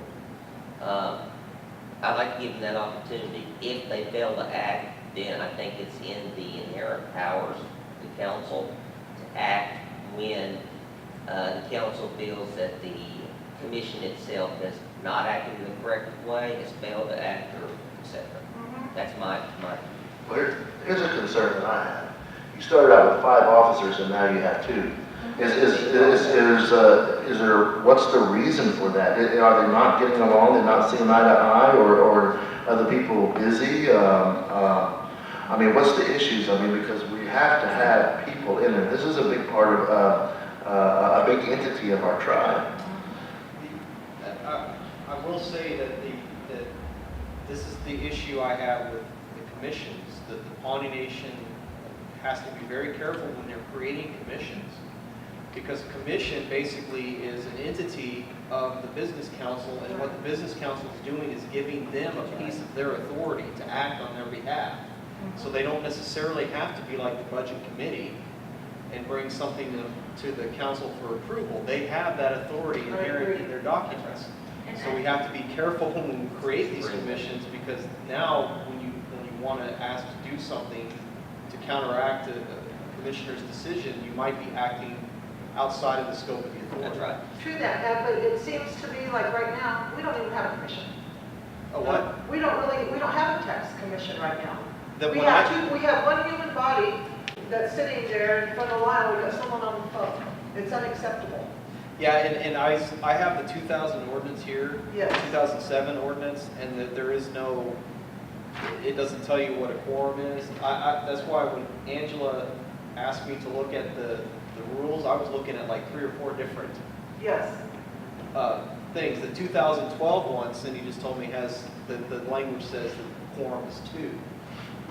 So it's one of these things that we have as a nation have to be very careful when we create. Well, what does our commission handbook say? The commission handbook for The handbook, didn't you guys make a handbook? You didn't address something like that in there? It doesn't the bottom part, but we just went off of what the ordinance says. I really think we need to push executive power. I don't know how long it's going to take you guys to do that, but let's get it done. I would really like to, until that commission is completely full, because it is a powerful. Well, why don't we just send them a letter requesting that they change the rates back, because we have tribal members that are complaining, and ask them to switch back to their regular fees until something is put in place to do it in the proper way, because it sounds like you're just guessing right now. Yeah. It sounds like, well, just guess, well, let's just double it and maybe see what happens.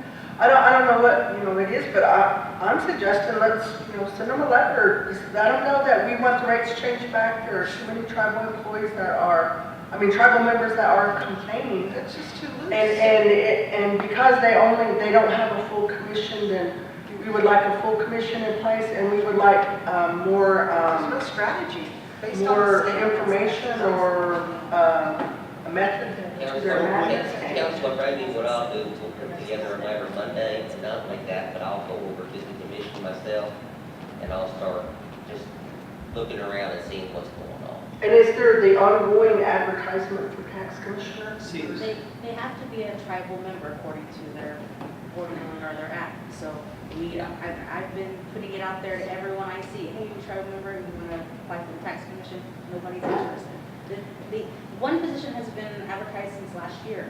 Then we had Colonel Buggies since December, and then now we have Nancy, so we have 3 positions. Now, let me ask this question, please. Can we not, I know we can, I want to hear what you all have to say and propose it to the rest of the council. We are the supreme governing body. We could dissolve the tax commission until they're fully, staffed, and we can, and if we act in their behalf, is that putting us at risk at anything? I'm not saying, this is nothing Yeah, against the I tax understand, commission. yeah. There's just two people on there, and I'm not comfortable with just two people making those types of Me decisions either, they're for us. affecting everybody. And it's not their fault, because people's not applying. I don't know why people are resigning too. I've heard that there are some issues there. If the resignation was both health related, Okay, there's nothing internal. okay. Yeah. Well, that's not what I heard, but I'm not gonna go there, Well, you know. I'm not sure what it's health related. Yeah, I just can't see two people making these types of decisions, major decisions that impact our people. Absolutely. And that we cannot do anything about it. That bothers me. And, I'm not saying that you can't. I mean, obviously, the council is the supreme governing body. I'm just saying, I don't know to what extent the remedy, what would be the appropriate remedy at this point?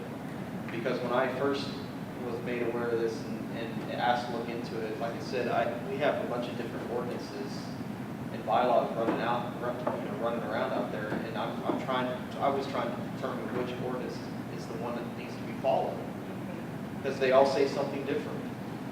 This one just, like, seems to me like, it was very easy for people, land use and utilities and all this stuff. These are hardcore commissions, right? This isn't like Heritage or something. So I think that we would really need council representation, oversight on each of them. Somebody should be delegated to be on that tax commission from council as oversight for stuff like this. When we get down to having a group of 5 down to 4, that you should be raising your hand. Now you're down to 3. Raise your hand. Now you're down to 2. Raise both hands. You know what I mean? So I agree with you, Ms. Thompson, in that we should probably just cease it and take it and do whatever we need to do to regroup. Well, I think that, the next question is what do we do about the tribal members that have already paid? Right. And not Who come around. who has paid this extra fee or whatnot? Right. You should be able to run a report, right? Is that, you got an access database on that or what? What we could do, we have to do on that part, is just run a report as far as who's renewed since March 9th, when they were put in there. And reimburse them. So, Because I have a whole bunch of issues, because in each of the ordinances that I've read, one of the main focuses here is anytime the tax commission acts, they have to provide notice to the tribal citizens. Right. And I didn't see any notice posted that was raised from it. no, I think how they proceed on, because of the complex issue as far as with the newer tags, this could be the rate savings was when they renew. So I found out, because the complexity of it, some tribe members says, well, I looked at the state and it's actually cheaper with me, with the tribe and the state there. Whereas vice versa, whereas the situation with others, not just with council members, but with others, is they said it was actually higher, cheaper, higher with the tribe and cheaper to the state there. Right. Based on what you said, put that in the letter. Based on what you said, put that in the letter, that it needs to be lowered because they didn't let the tribal members know. Yeah, that's the action you can make today. Since notice wasn't provided, and the commission didn't follow the ordinance, then the business council Let's just do that. resolves to. Yep. Okay. Let's do that. Clean up, That sounds clean great. up better. Not only that, Councilor Thompson, even It was though an we do option. this, It was an option because I want it handled today. Because there's other tribal members that's gonna have to renew. Right. And they're gonna be stuck in a state tag for another year as well. I think we've come up with a fix for today. Okay. But, Councilor Thompson, I think you wandered on to a bigger issue. The bigger issue is we need to do a better job with this tax commission. Well, you need to get on it. We need to have it fully, we need people there, we need to make sure that all the rules are being followed. So I still intend on going over there on Monday and see what's going on. But I like this fix, and let's do it this way today. Of course, we'll have to provide notice to our tribal members that we're Yeah. doing this, and then Yeah, that's a good fix. Do we need a motion? These tribal members that pay this higher tax, are they gonna get a rebate of some kind? That's what I understand, how I That's what see they're it. recommending. They can do is they can come in and either get a refund, or they can come in, whatever the difference is, can be applied for next year. it depends on what the council wants to do. I think it's something that needs, you know, that there needs to be some kind of reimbursement of some sort. Either you get reimbursement as far as their money back or onto the other tag, you know. That's the way I see it too, Councilor. I agree. Let's just go ahead and there was no notice, so let's go back to the old system. This is my proposal. No notice, let's go back to the old system. Those who have paid can either get their refund, either in cash or preferably for next year on their tax. What's the pleasure of the council? Do you want to do, I mean, do we want to give them a refund this year or just give them a discount for that amount on their next year's tag? Can we let them have the option? I think you can let them have the option, Councilor Adrian. The problem is though, I don't know if they have the cash to give it out. So the idea of maybe giving the credit next year may be easier from a logistical point of view. How much were the tags anyway, that we don't have that to pay it back? Yeah, really. What's your input on that? Because you're the one that's going to have to do that. I agree as far as preference, is give them credit for next year. Because actually, this is actually, all those funds go back to the tribe there. So, I mean, I see that money is sitting there and could reimburse them there. We can do it either way. It's up to the council. Could you give us just a swag on what was the revenue between March the 9th and now? I kind of expected that it's going to occur and everything. Only thing I did prepare before the meeting was I actually just run a report from March 9th to today's date for 2015 and March 9th to. I just want this year's. We didn't have to run the whole report, and I get with the data video system on Monday, who's our contractor, and automatically revert back to the old the tribe rates that were in place there. My question was to you is, do you have any idea how much money was brought in between March the 9th and now for tax? 38,000. That's a lot of money. How much? 38,000. 38,000. How much do you bring in? How much did you bring in last year? Yeah. 25,000. Wait, hang on a second. Wait a minute, you made 38,000 in 2 months? No, it's 13,000. It's 13. Oh, the difference was 13,000. 13,000. So 13,000 all difference compared to last year. You compared last year's to this year. Okay, so you. I didn't really know what was going to occur today, so I kind of In their run the report. In their quarterly report, there's a breakdown of the first quarter revenues. Vehicle registration amount from January 1 through March 31st, which only captures a little 3 weeks. portion, is $25,715 for that first quarter. The difference from what I'm seeing from compared to last year was 2015, March 9th is when they actually improved the rates to March, today's date, same as last year. There's just $13,000. So if anything, it's probably around $14,000. Now that's just based on where we narrow down case by case basis. And all based on the difference between last year at the same period of time and this year at the same period of time. What I hear is you're banking on the cost savings of people buying new vehicles. I don't buy a new vehicle every year, you know, and most of our tribal members don't buy a vehicle. And so the revenue from and the savings from that is going to be minimal, in my opinion, Right. because not everybody buys a new vehicle each year. Right. And that's not Yeah. even the question. I want to ask you again.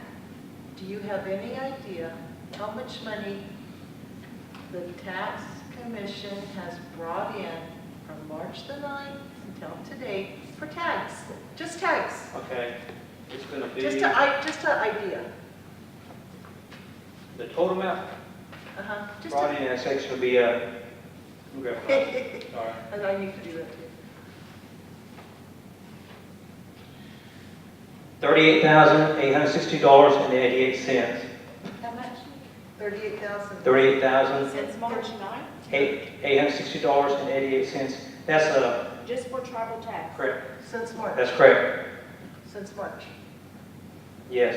Well, then that does not go with the breakdown here, because this says January 1 through March 31st, that you've only brought in for vehicle registration is 25,000. Okay, well, that's actually correct, because that's a report run at that time for the system there. So it's going to be accurate. If I run the report with those same period of time, it's going to generate those numbers there. So that number's we're looking at So two that different numbers number's here. Huh. This is right here is with a rate increase. So just realize this is with a rate increase that I ran from March 9th to today's date. Oh, to today's date? Correct, yes. Okay, okay. $38,000. 4 months. So, That's the revenue. yeah, and that's about right, that's about normal, because if they're making $25,000 a quarter and you add an extra month in there, there's what, 25, 35? So if they doubled everybody's tags, we just divide that in half, now we got 19 grand. How much was it? Right, but I'm sorry. a lot of them are gonna go to the From state. March 9 to now? I'm sorry, what? How much was it from March 9 to today? 38. $38,860.88. Let's get a motion. Let's get a motion going.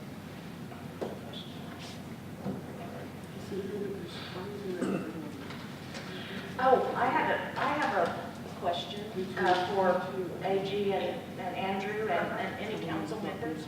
Could we not appoint members of the council to the tax commission to fill those spots until they're filled? Or are we putting ourselves at risk? It doesn't say you can't. Yeah, but That's tricky. yeah. Why do you recommend not? Just the inherent conflict of interest you all Okay. have. Yeah, there can be That's a lot of. it. Any volunteers? Yes. Any volunteers? How much does it pay? I think they get a stipend. It's all about the heart. $75 per meeting. It's a stipend. $300. $75 per meeting stipend. 75 a meeting, Ann, come on now.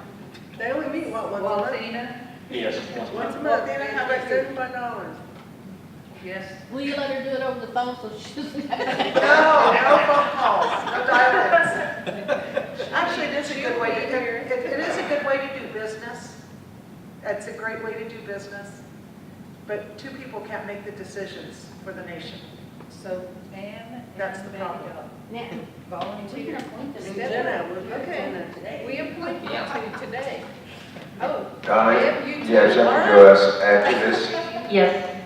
Yes, I do. I would like to see the current tax act before taking any action. The only one I can find is the 2008. We don't have a digital copy of this.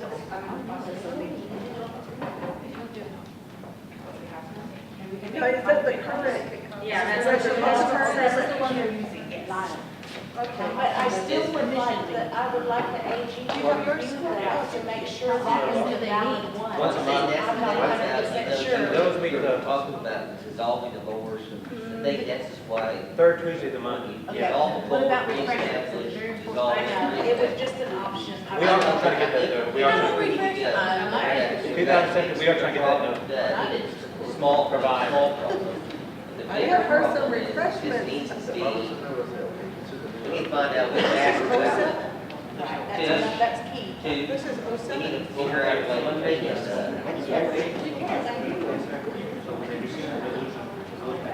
some councilor told that, you'll have to figure out a way to both of those into a vote or whatever, so we can move Well, on. that's all, just has to go ahead. Spread out. Because of lack of notice, Lack of notice. the recent increase in tax was invalid. So then the old, or the previous rates remain. Then, I don't know how the council decided what to do with the new monies that have been collected since March 9th. Gonna a monetary refund, or if you're gonna do a credit of some kind, or leave the option of both. That is, that someone come in and do either one.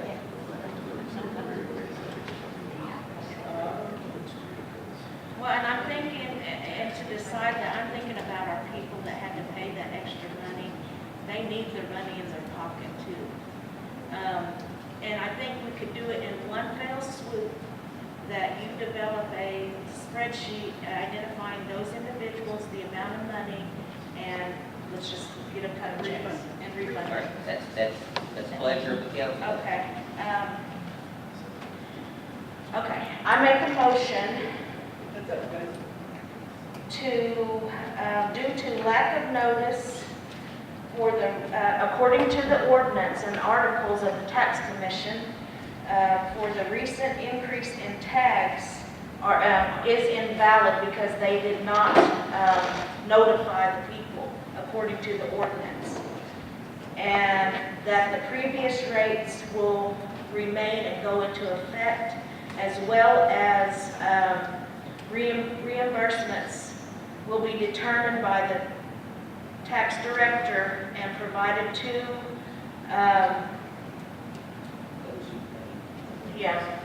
who have already paid, and a reimbursement check will be cut to those tribal members.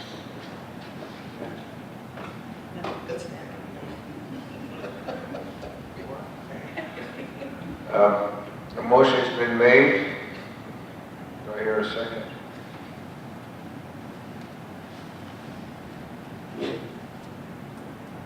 I'll second. A second has been made. Call for a vote.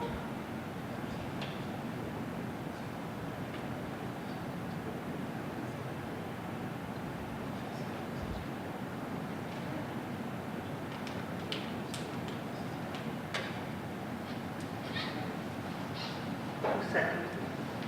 Adrian.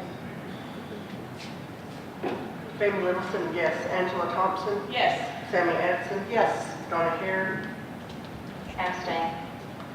Adrian Scott Horsey, Yes. Dana Tiff. Abstain. Can I ask why you all abstain? Yes, because we do not know what law we're following, and until I can see the law and that we are, or the act, and until I can see that and know that there was no notice given, I don't feel I have the information to make that decision. Can we see And the, I'm the same can we way. see it? I'd like to review this before I take any action myself. Well, we are the council and we didn't even know this.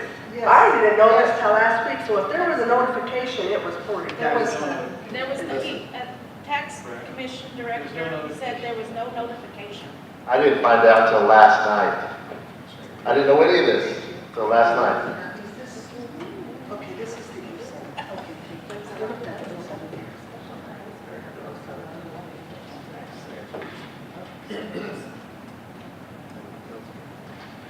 Pardon me, Mr. Narchi, do you know what section that is in that requires the, Not at the top of my head. okay. It's in their promulgation of rules and regs.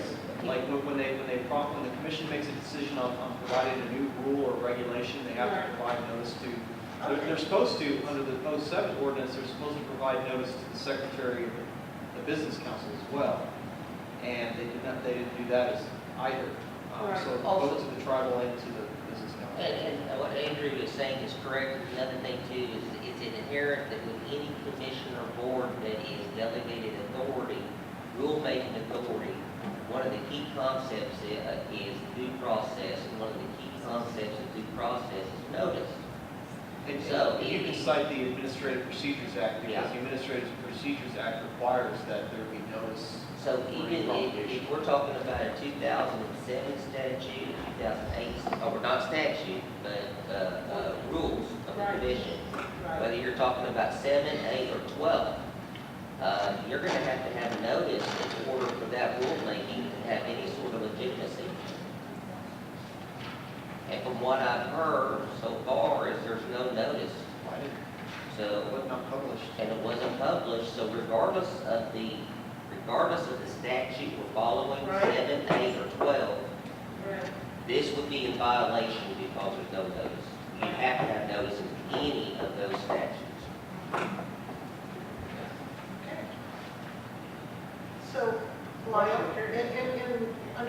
2023 now, we're gonna go back to the old methodology, right? So now you've got some work cut out for you. Do you Yeah. have the manpower to handle that? Monday morning, we're going to do something with the data video, and we want to probably sit down for about a share how long it's going to be, because, Go run reports, right? well, not run the reports, but actually put the increased rates out, and they'll have to reinstall the old rates there. So that's something I'll have to contact the data video as far as how long it process. So not sure if it's 2 hours, 4 hours, or 8 hours. I'm not really sure.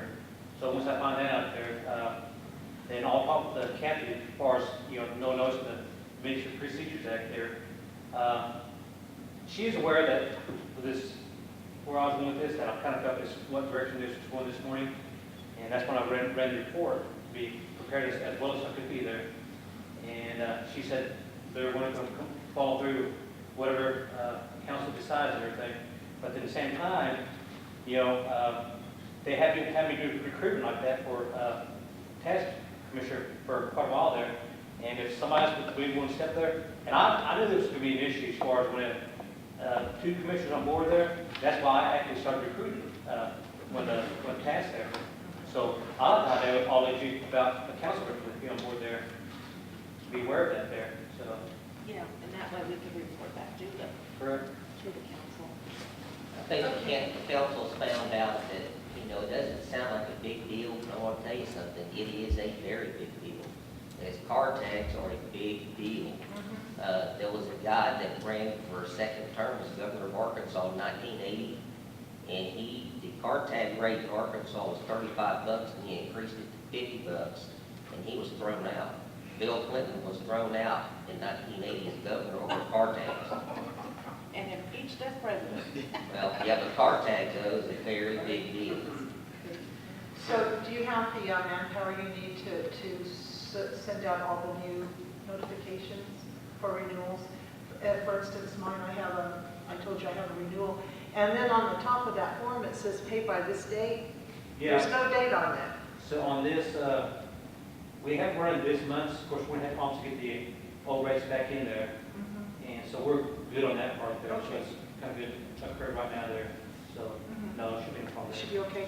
Yeah. So It's just going to take a while on the research. I need to make sure council's aware of this because we have to do case by case basis. Sure. It's not going to be a group number that we say.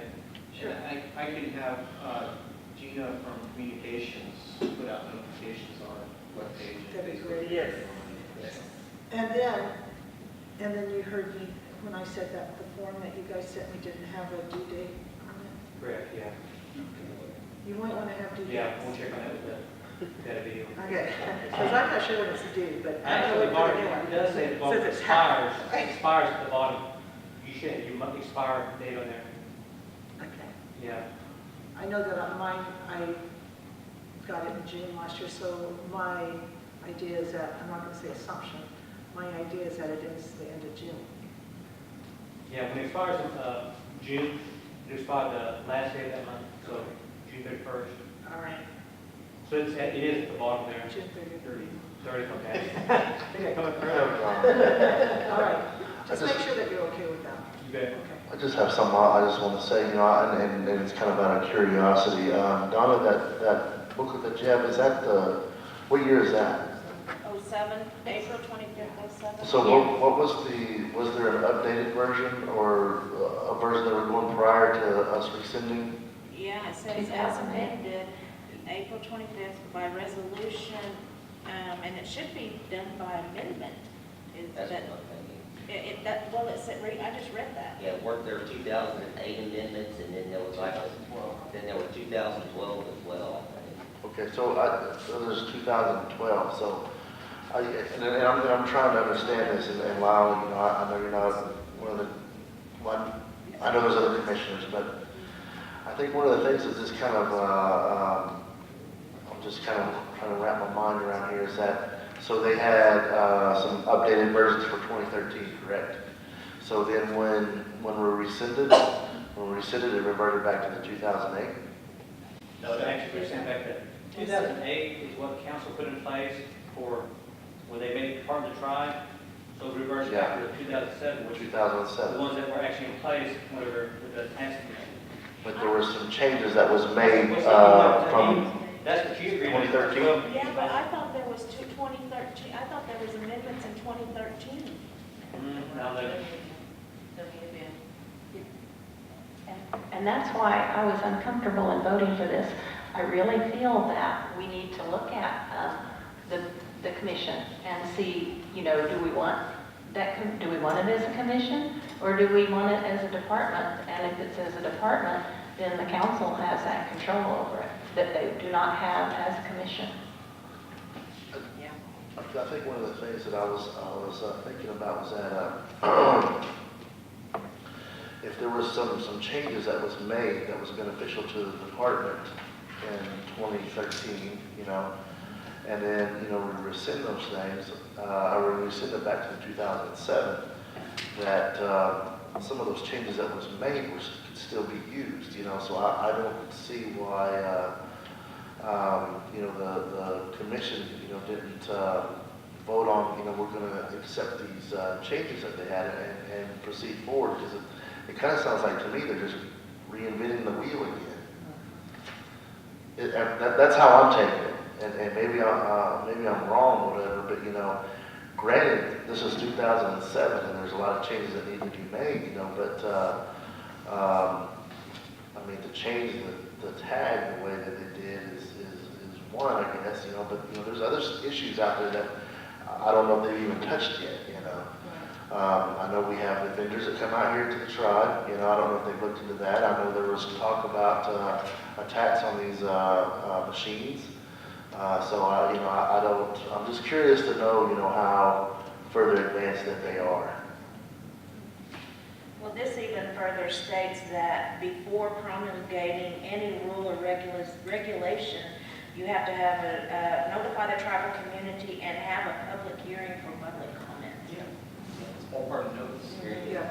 And I will say that this solution that we've crafted here is not a pretty solution, but it's the most expedient and most effective, because what could happen is a sophisticated tribal member could challenge it in court, and then the Pawnee Nation has to pay legal fees to the tax commission. Absolutely. What also could happen is the business council could direct the attorney general to challenge this decision in court, which causes legal fees as well. So this is just, It mitigates it, right? it's not the cleanest solution. It's a but it- Band-Aid. Yes. It's a Band-Aid for moving forward with getting it all cleaned up and understanding it. But for now, we've decided to move forward in doing the letter, stopping it. And now let's go back and make sure that everything is in order and that we have a full commission. You know, it's not to take anything away from the two people that are sitting on that board, but we need 3 more bodies in there to make it effective and legal.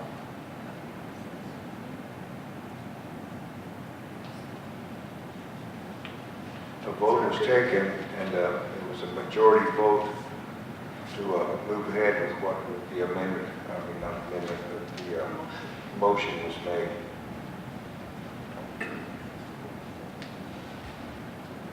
So Lyle, you'll notify. correct, yes. There are 2 more votes. Okay, moving on to item Roman numeral 6. I'm sorry. The motion was just to go back to the whole rates there, rates? And reimburse. Yeah. Yes. Thank you. And Cindy will send you, we'll attach that to the letter. Okay, all right, thank you.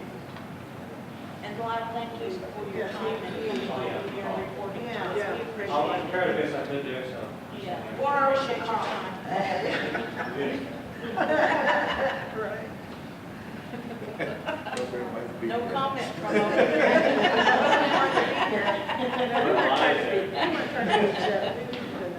Thank you. Thank you, Matt. Yeah, thank you. Thanks, Lyle. Lyle. You can come back. You won't want to congratulate.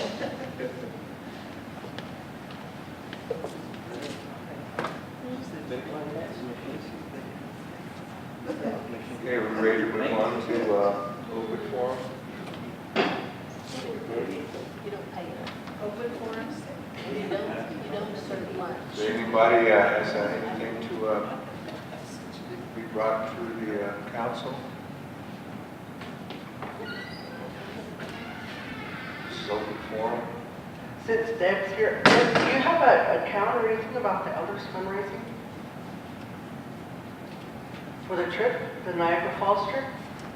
Are you involved with them at all? Do I have a comment? An account of how much money they have? The Title VI program has $2,500 in the bank. Have you looked at the expense of the trip? Yes. Have you found out how much that is? It's going to be a lot.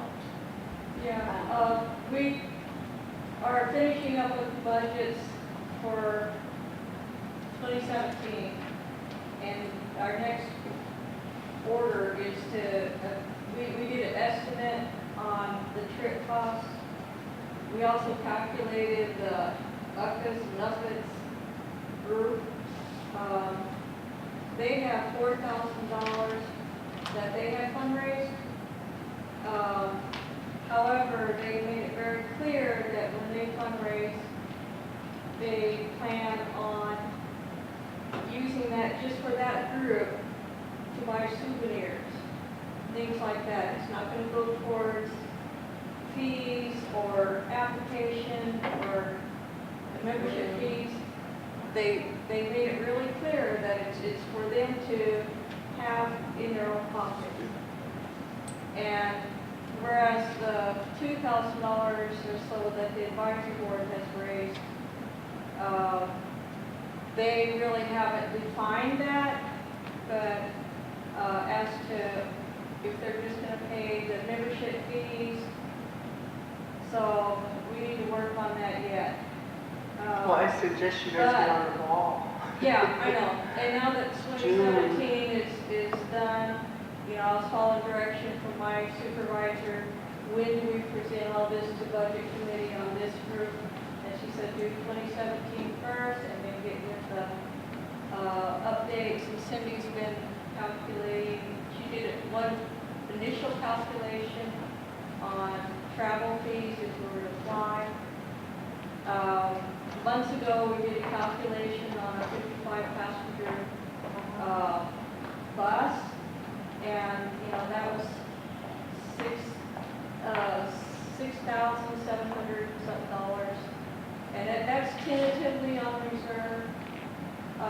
But no, it's not finalized yet, and we, you know, because we have a new advisory board president that put both groups together.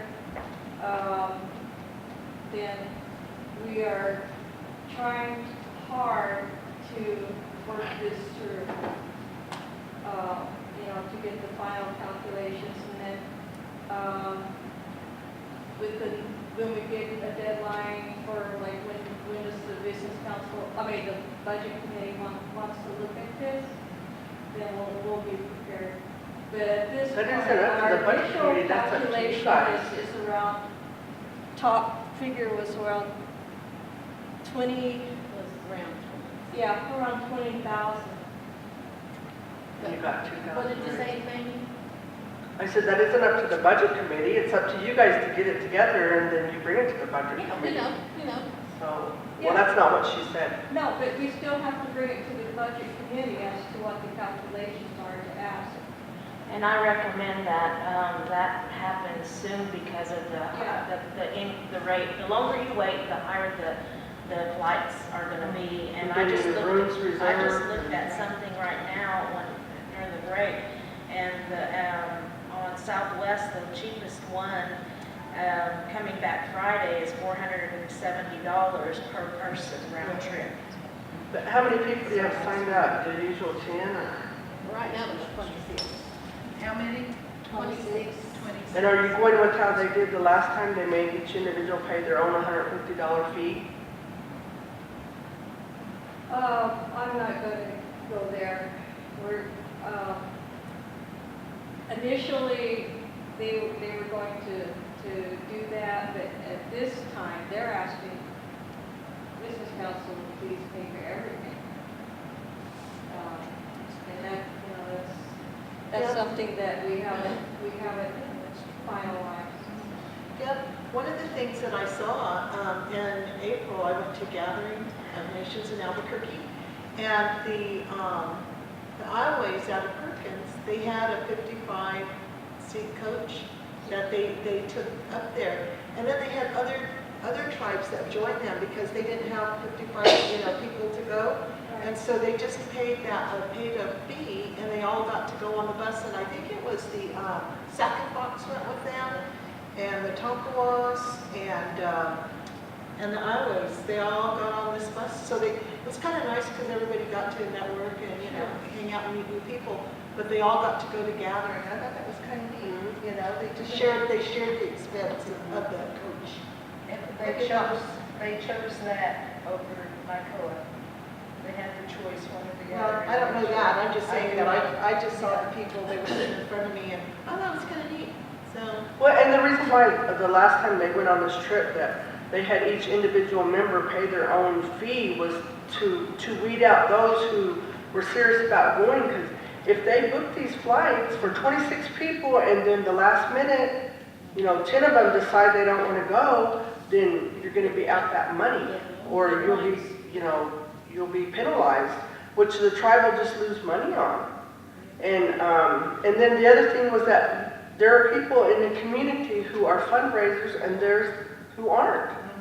And and it's only fair that everybody pitch in and do the same if they want to go on this trip.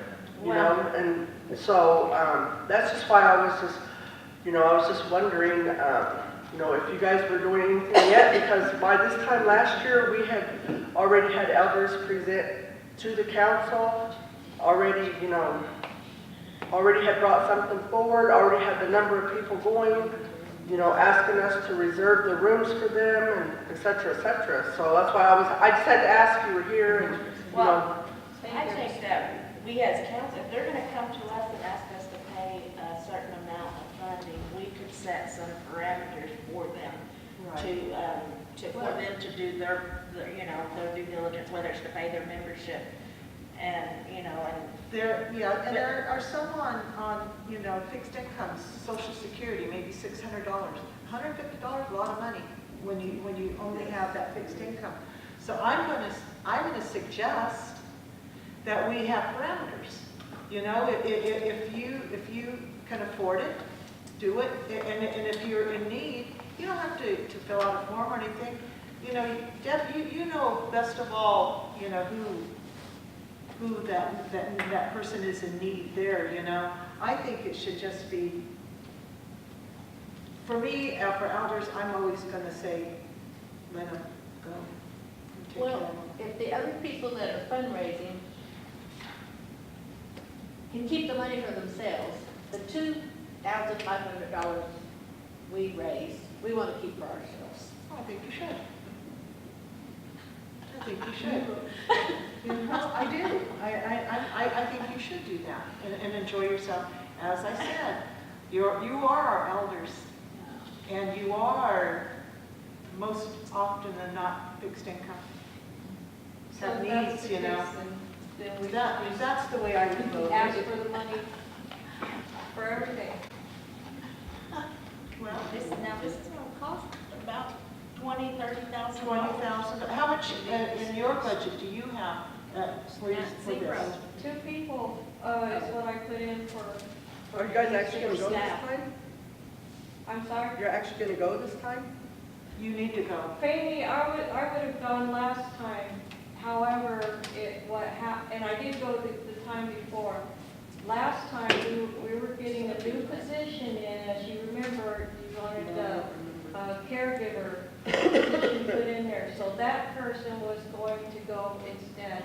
That was what my supervisor had wanted, that they get the best training and see what's going on in that area. Unfortunately, the tribe took a long time in hiring that person, and so it was past time we could not get them to the conference. That's why nobody from our staff attended that. However, we do keep on top of things by all the webinars and then the networks that we have, and then the close ties that we have with the director of all the time systems. So we don't feel like we're missing out on that. know. Well, I went the last time because my mom, she is a big part of the fundraising and everything, and the last minute she wanted to back out because she didn't want to go by herself, so I decided to go with her, just so she could go because she had done all that fundraising. And there were a lot of really good programs, but they were beneficial for you as the staff more than anything. And for people who are caregivers that take care of that elderly, there were a lot of good classes.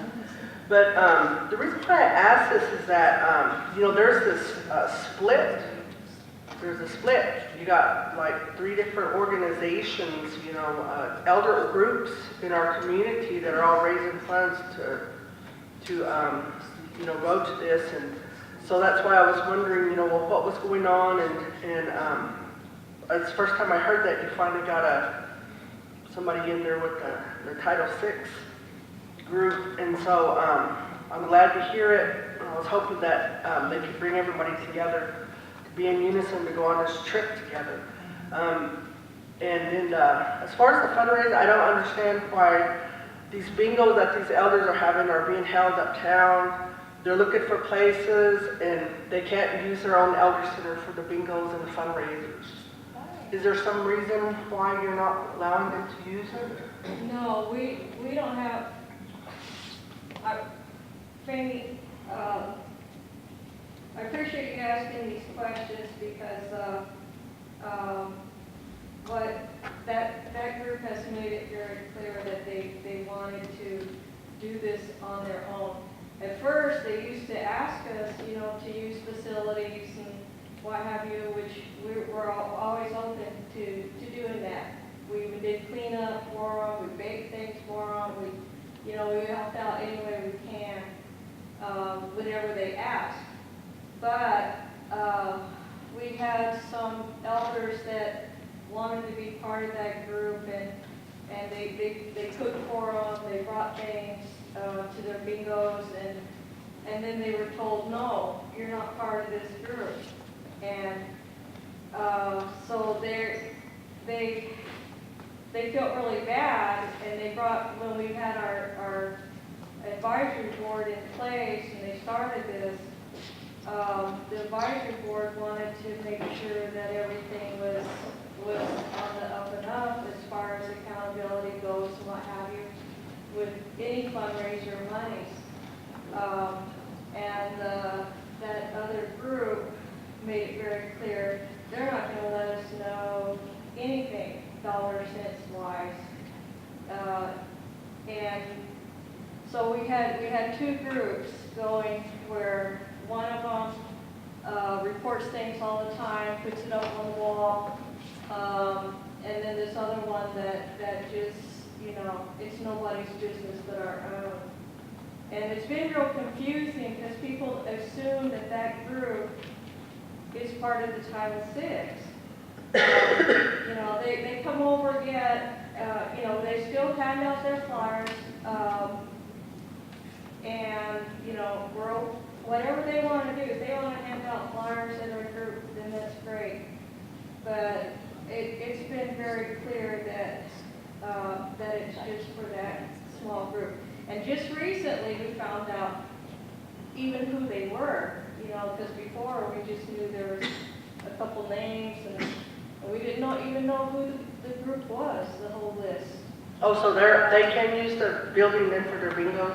Well, I like their bingos, I enjoy them. So. Yeah, well, it's something to do, And we even take elders over there to those events, if they want to go. Okay, because a few of those people have told me that they're not even allowed to have their bingos in their own building, so that's why I have to ask these questions, Deb. No, I need to know the answers, so I'll let them know. Sure, just go over there and get on your calendar or whatever. We just got our bingo gaming license updated. And we had to go through quite a process to get them to give us a renewal on our license. We had to explain all the games, the names of all the games. We had to talk about how the money is accountable and all that. And so if they were to come over to do bingo at our And they would have to follow the same ordinance. Otherwise, you can be issued Yeah. a violation from the gaming commission. After every 20,000. bingo, then I gotta send a report to the commission to tell them how it went, how much money we raised, what the prizes were, what the crowd was. Yeah, they went through the same process and they got their gaming license too. Okay, well, I didn't know that. Okay, go ahead. I'm not sure about them and us and all this. I don't know anything about that. All I was trying to say is, with my talk, was that I wasn't alluded to any other tribal people except the Pawnees. I would not be wanting to pay expenses for anybody but Pawnee elders. So what? I wouldn't want to pay for expenses for any other tribe except for our Pawnee elders. Oh, That's what I'm saying.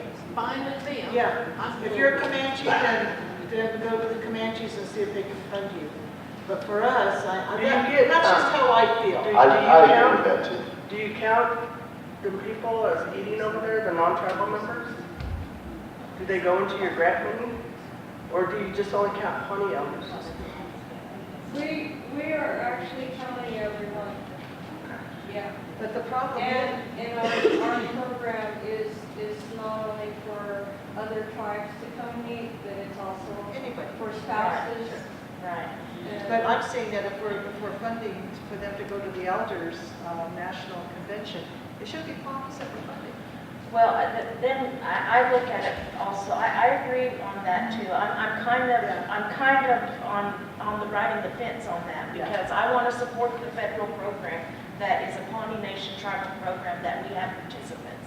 Then I think about, okay, these tribal members who are married into the tribe, how did we handle that historically?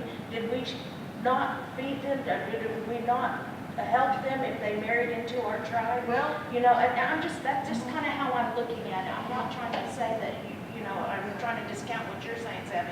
I'm just trying to look at it from a cultural, historical way of how we dealt with this when we had people marry into the tribe. Do we just say, no, we're not going to help you? You know, you've lived here all these years. You've been to our functions. You go to our doings and things like that. You know, do we just say no, or you know, or do?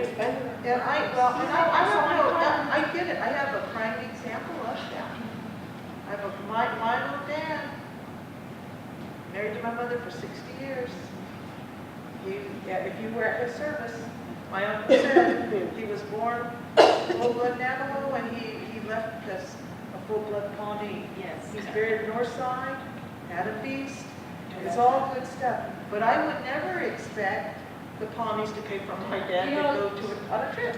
Sammy, just to add to what you've asked, we did do inquiries, like with the Otos.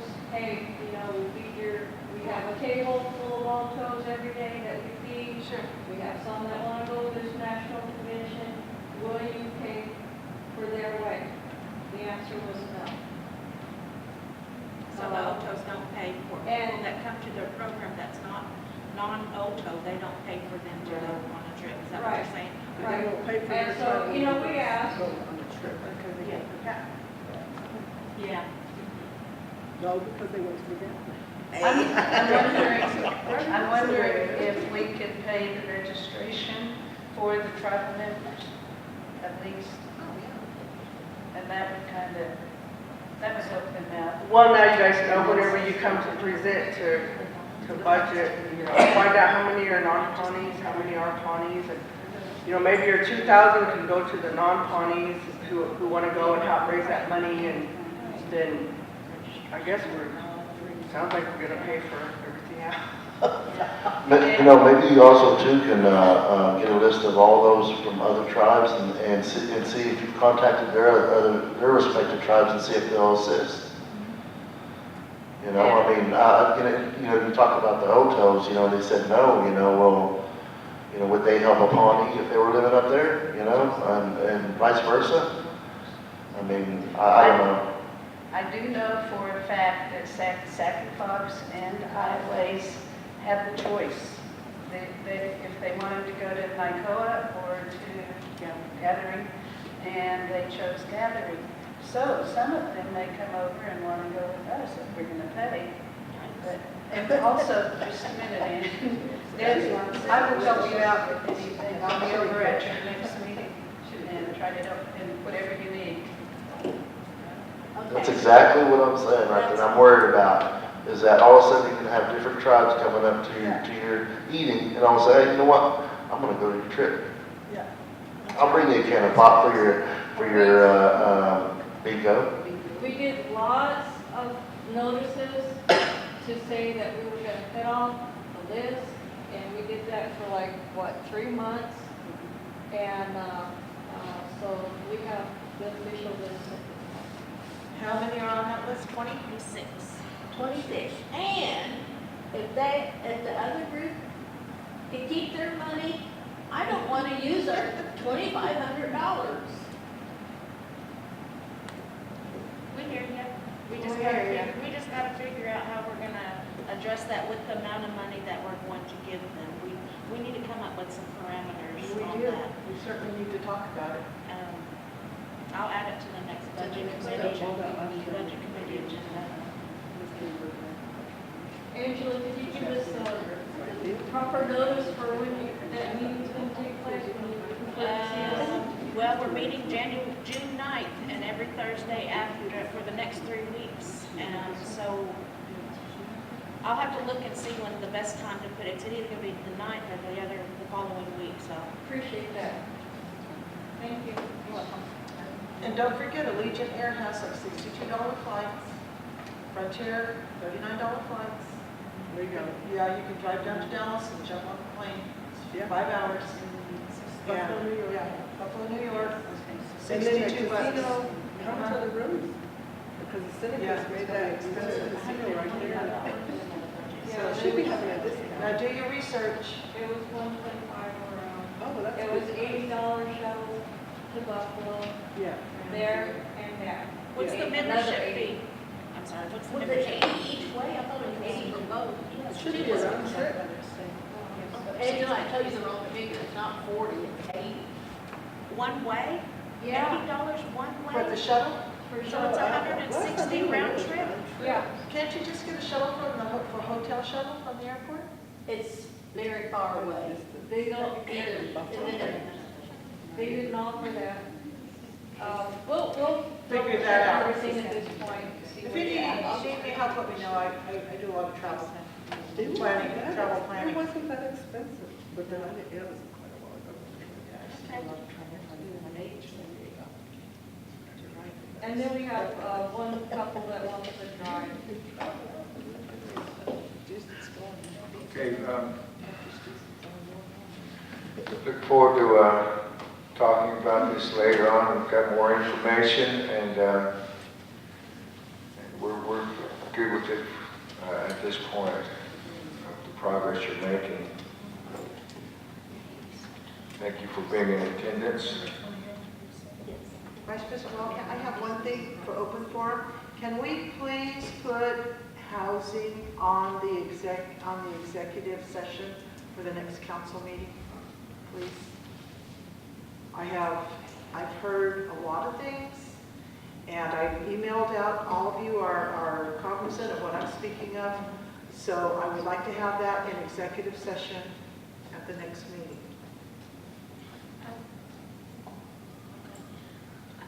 I don't know. I've struggled with whether to say this or not, and I hate it that President Pratt's not here because I wanted to address it with him. And I don't know if we want to add it to executive session or just talk about it in open forum. Either way, I'm okay with that. But the communication between his office needs to be more. I mean, I'm hearing things secondhand. I'm hearing things on social media, and I don't engage in those conversations, but there are people that's talking, and I got to listen to them as well. The thing is that things are happening that we're not aware of until somebody tells us, or until we're here at this table. And whether we have to do it by resolution or by vote, I want his office to communicate to the business council on things, on decisions that are being made. And because it's not right that we don't know, and it's not, I just want to be informed. I want to have input, and I'm very frustrated. And then, like I said, it's on all over Facebook, and it makes us look. They're saying, well, there's other council members on there, and how come they're allowing him to get away with it? You know, and I constantly, okay, I'll tell you. I constantly ask him, and in emails, you all see it. I rarely get a response. I did get a response yesterday to the tax commission. But, you know, and I've had private discussions with President Pratt about, we're all in this together. We're a council. None of us can make a decision individually according to the Constitution. According to the Constitution, he don't even vote. He has maybe 4 authorities. He needs to be communicating to us so we know how to answer these. When people come at me and I don't know, I feel like I'm not doing my job as a tribal leader because I'm not informed. And I share this with you just out of frustration, and I hope that we can all agree to ask him to at least communicate with us so we know what's going on. I'm wondering if we could have a meeting with the housing board and the council. And really, I think it would be good for all of us to have a meeting with each of the commissions. With the housing board? Yeah. I would be inclined to even have it in open forum, because I'm going to tell you something. I am just so over hearing the rumor mill. Just hearing, I am tired of people saying that they're on the list for housing and that others are getting in there. There's no accountability. We've been handed a balance sheet. I'd like to see some bank statements. I'd like a listing of who has a house, who's on the list to have a house, who can't even afford to have a house. Maybe we have. So a lot of those could be discussed in a meeting. Right, and I want that, because it just seems like $800,000 a year is being managed in a way that we don't even know what's going on. Yeah, maybe we could even have it at housing where they can pull Well, up whatever. I think we should have it right here in council. Well, we can do that. Yeah, I'd like to have it right here, and let's bring them out, and Mr. Mason, I don't know if that is okay. I mean, I trust your, I don't think there's anything wrong with the business council asking commission members to come down for a visit. Matter of fact, I think that probably should be done more often, so you guys know what's going on. I agree. But Sammy, I would suggest we meet with them at a different time than a council meeting. Okay. That's just my, well, I've been harping on this forever, that, we need that communication. And we need to sit down face to face, not only with housing, but with all the other entities in the tribe, like with the college board, and with our TDC board, and then with our chiefs council even, to sit down and have face-to-face discussion. That's why I keep harping on a strategic plan. Let's get our plan in place. We can sit down and discuss it, present it to all these other entities, and before it, goes out on the webpage or whatever. And it's difficult to have a strategic plan when we don't know what the others are doing, and that's the whole gist. We should have more houses going up. We should have housing at the agency. We should have elder housing. We should have all these things going on, and it just, I've been here 2 years, and I just see the same old, and I like some accountability. I want to see what's going on. $800,000 a year, folks. Where is it? I'm not implying anything. I'm not trying to throw anybody under the bus, but I'd sure like to know. And hence my wanting to do that. So however you want to do it, Pam. I'm in agreement with these.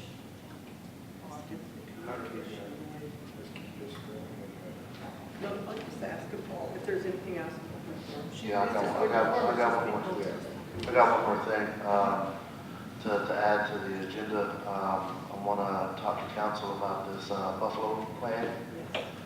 And also too, is everybody here going to the sovereignty symposium?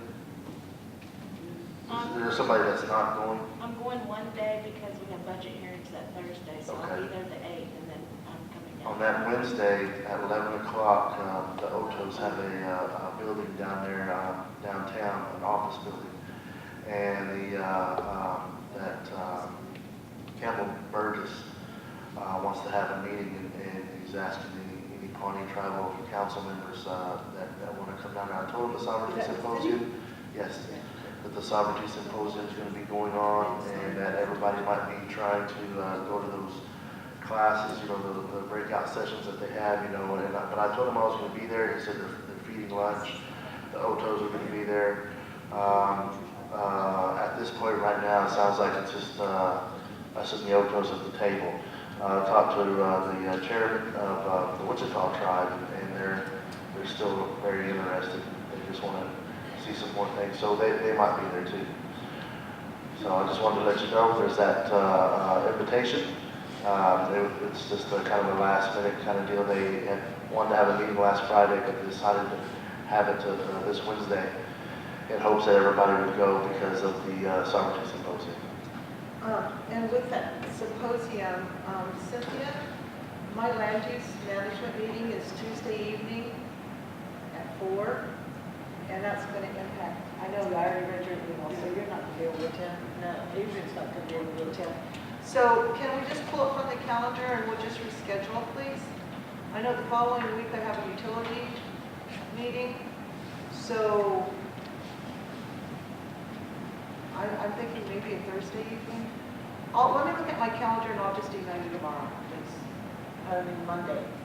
So that meeting, Adrian, is Wednesday in Ponca City? No, I'm not Oklahoma City. The Oh, Otos, okay. the Otos own a building down there. Okay. And, well, I don't know if they own it, but they're leasing out a building there And they've invited the Pawnees over. at 11 o'clock. I'm not going to the sovereignty symposium. I'm not That's what I was asking. Well, even if you're not going to the sovereignty symposium, you want to come down there, you're more than welcome to. So it's at 11 o'clock. I don't have the exact I know how to get there. I just don't have the address. It's down there in that new area they call the can't think of it, Automobile Alley. It's just a new everything's nice around there. Yes.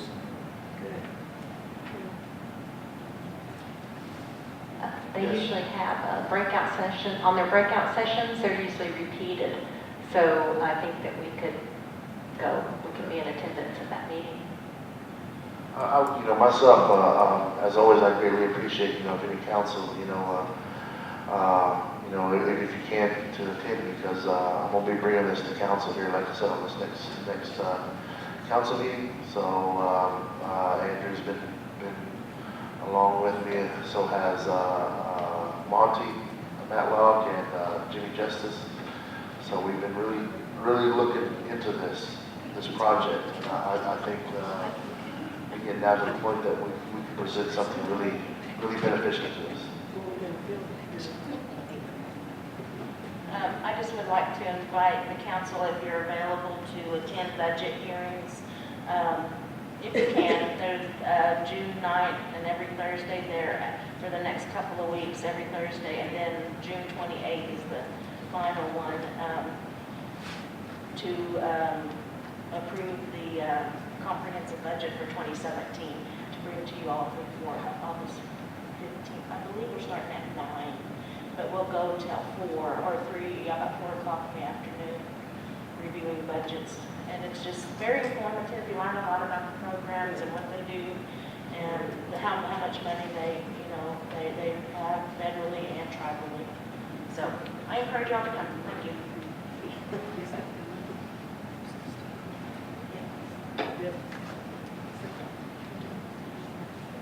Yes, David?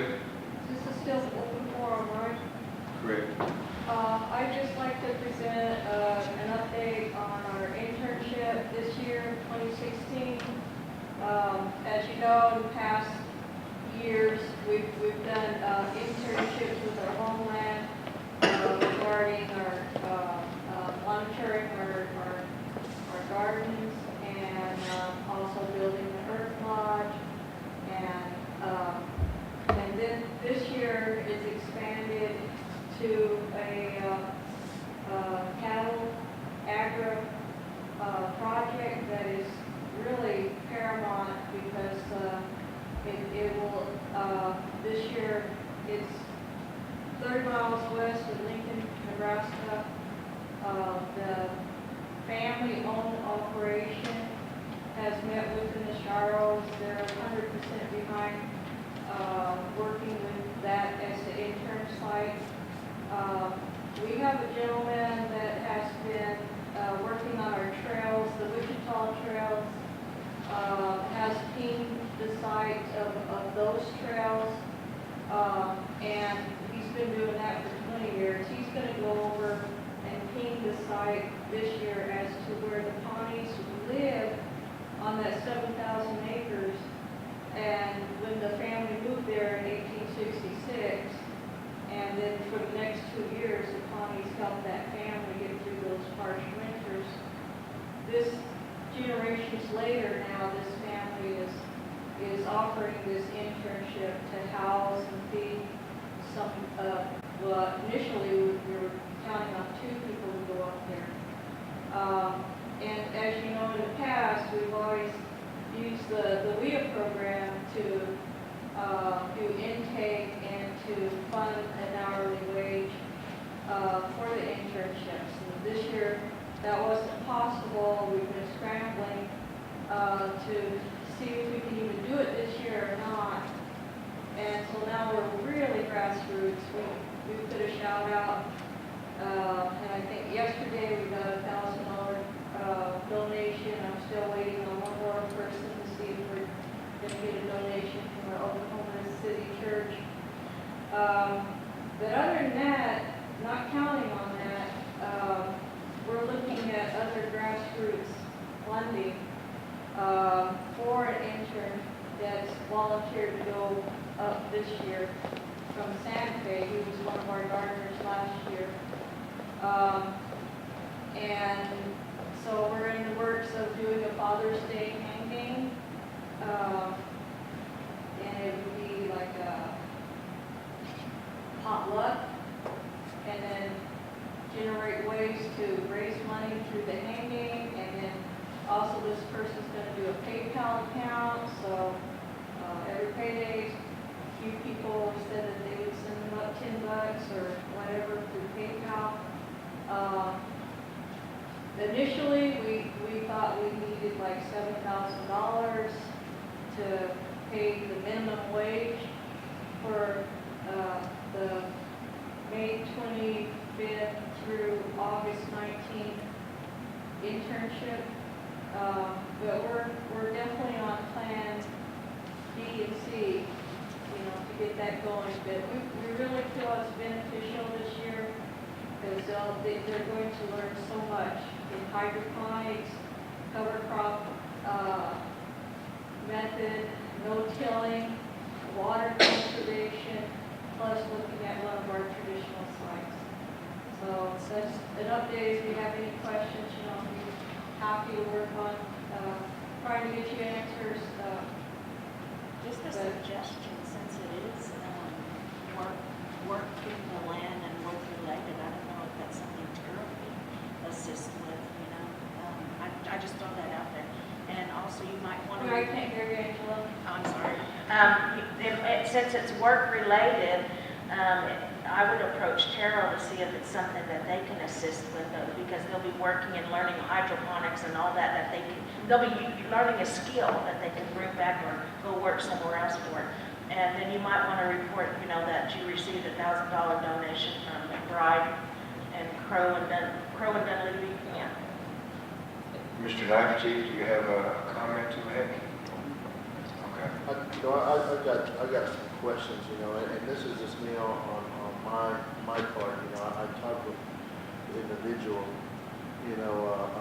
that is going and stuff. And my question was, I asked you earlier, was how long do you plan on this person to be up there? How long is this going? You said May the 21st or something to August, right? Well, in the application that we put together for the education department, we calculated that it could be a college student, so we did May 25th through August 19th to fit with college schedules.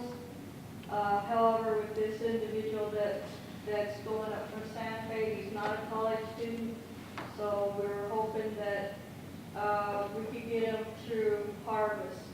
But, you know, it's going to be real flexible. Harvest would be September, early October maybe. So here's, now this is the thing, you know, when I hear this, and this is the thing that it bothers me. You're wanting to send this individual up there with $1,000, and that $1,000 is for them to get there. Now, do they have a place to stay? They would be staying on the creek homestead, But yes, there's- and they would have their meals provided. Okay. That So we'll be would board's be taken it. care of. You know, the chief said, look, you've got to get money in their pocket some way, somehow, so that if they want to go out and buy meals for the whole group or whatever, they could. So they were looking at their budget to see if they could help transport, and I think Andrew had initiated a conversation with the assistant keeper of seeds, and, you know, thought that there should be more thought, maybe even with other departments to see if they could help out. And I know this is real last minute, but, you know, it couldn't be helped. The education department just couldn't come through with that this year. Well, and this is the thing that concerns me, council, is that we're sending an individual. Do you still want to try to send two, or are you just stuck with one? We did not even do the advertising because we were waiting on the education to do that with us, you know, to get the word out. So we just have some real informal process right now. There's only 3 individuals that expressed an interest to go. And then Terrell was one of the groups that wanted to send people up there to get trained. But, you know, without an hourly wage or something, it just seemed real. You know, my thing is it's kind of like, and it's like we're sending a person up there, here's $1,000, you know, do the best that you can. I mean, that would be kind of scary, I would think, you know. It's very scary. And then you're talking about a PayPal, you know, that's based on people willing to put money in there. You're talking about a hand game, you know, you said you had an initial $200, you know, I myself, I wouldn't want to go. I wouldn't want to send my kids up there, you know, Sure. knowing for $1,000. You want them to be from May to August, possibly September. I mean, you know, there's necessities and stuff that they need. There's gas, you know, there's, you know, what happens if they get sick, you know, medical stuff. You know, there's a lot of issues that, you know, and no doubt it would be a very beneficial and great trip, but for $1,000, man, I would think that we'd want to prepare our Pawnee people, you know, a little bit better to go on this journey. Yeah, I agree. We considered canning the whole thing, but you know, we went ahead after seed blessing, we sent that group 1,000 seeds, and, you know, with the hopes that we could go up at milky stage, just half of that crop for the chiefs to have something in the fall, and some dried corn, and then the other half being for the seed bank. So there was a lot of hopes in this, and we just got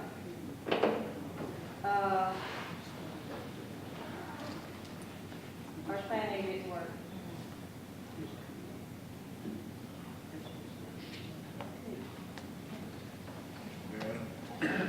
I have a few questions about the quarterly meeting, the report, Andrew. The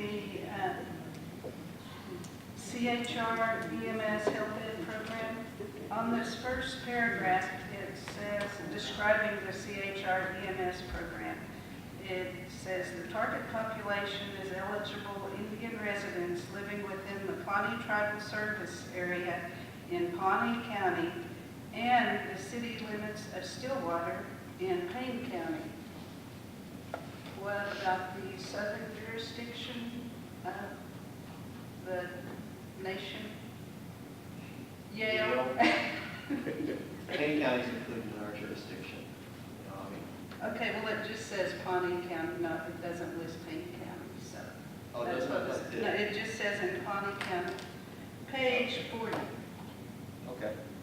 It does, and the limits of city Stillwater. limits of Stillwater, Oklahoma, and Payne County, And but not, and, well, it should, okay, tribal service area in Pawnee County and Payne County. I just, Okay, anyway, if you can find out, Is that our service delivery area per IHS? yeah. sure, no. Still doesn't list yet. And this is where all the tribal members in and around Yale, it's not just me. Northern Payne? Yeah, so that's what I was wondering. You might just have them check their contract and make sure that language is in their report. Because it may be confusing to others if they're providing services in the city of Stillwater. I think it is too. Okay, thank you. Okay, page 49. I just want to comment on the food distribution program. They were scheduled to receive frozen ground bison on January 12th, and they did. But it wasn't from the right place, according to them. And so in February, they got it from Kiva Sun Foods, a native-owned company founded by Notah Begay III. And it says our participants really like the frozen ground bison. I just wanted to comment on that it is good. Okay, It is good. page 60.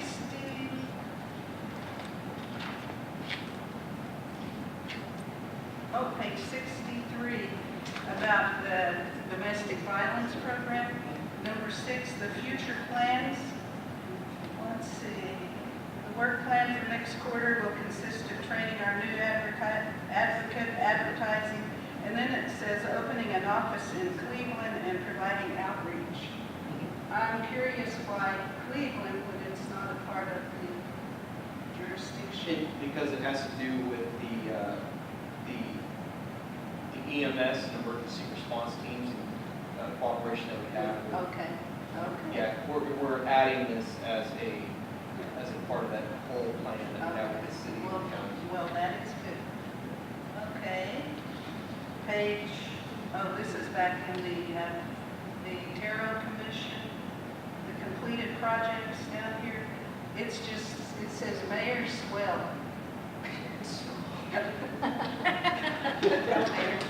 I don't agree. And then on the next page, it's talking about lawn care service for the community. Elders 60 and over will be at no charge. How do you find out about that, and is it provided to Northern Payne County? Yeah, it'll be provided to our jurisdiction.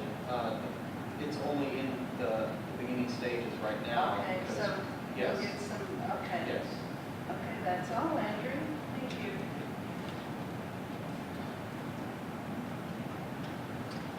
I make a motion to adjourn. No, we I are. second. Motion's been made and seconded to adjourn. Call for a vote. All in favor? All in favor? All in favor? Aye. Let's go. Johnny, you gonna make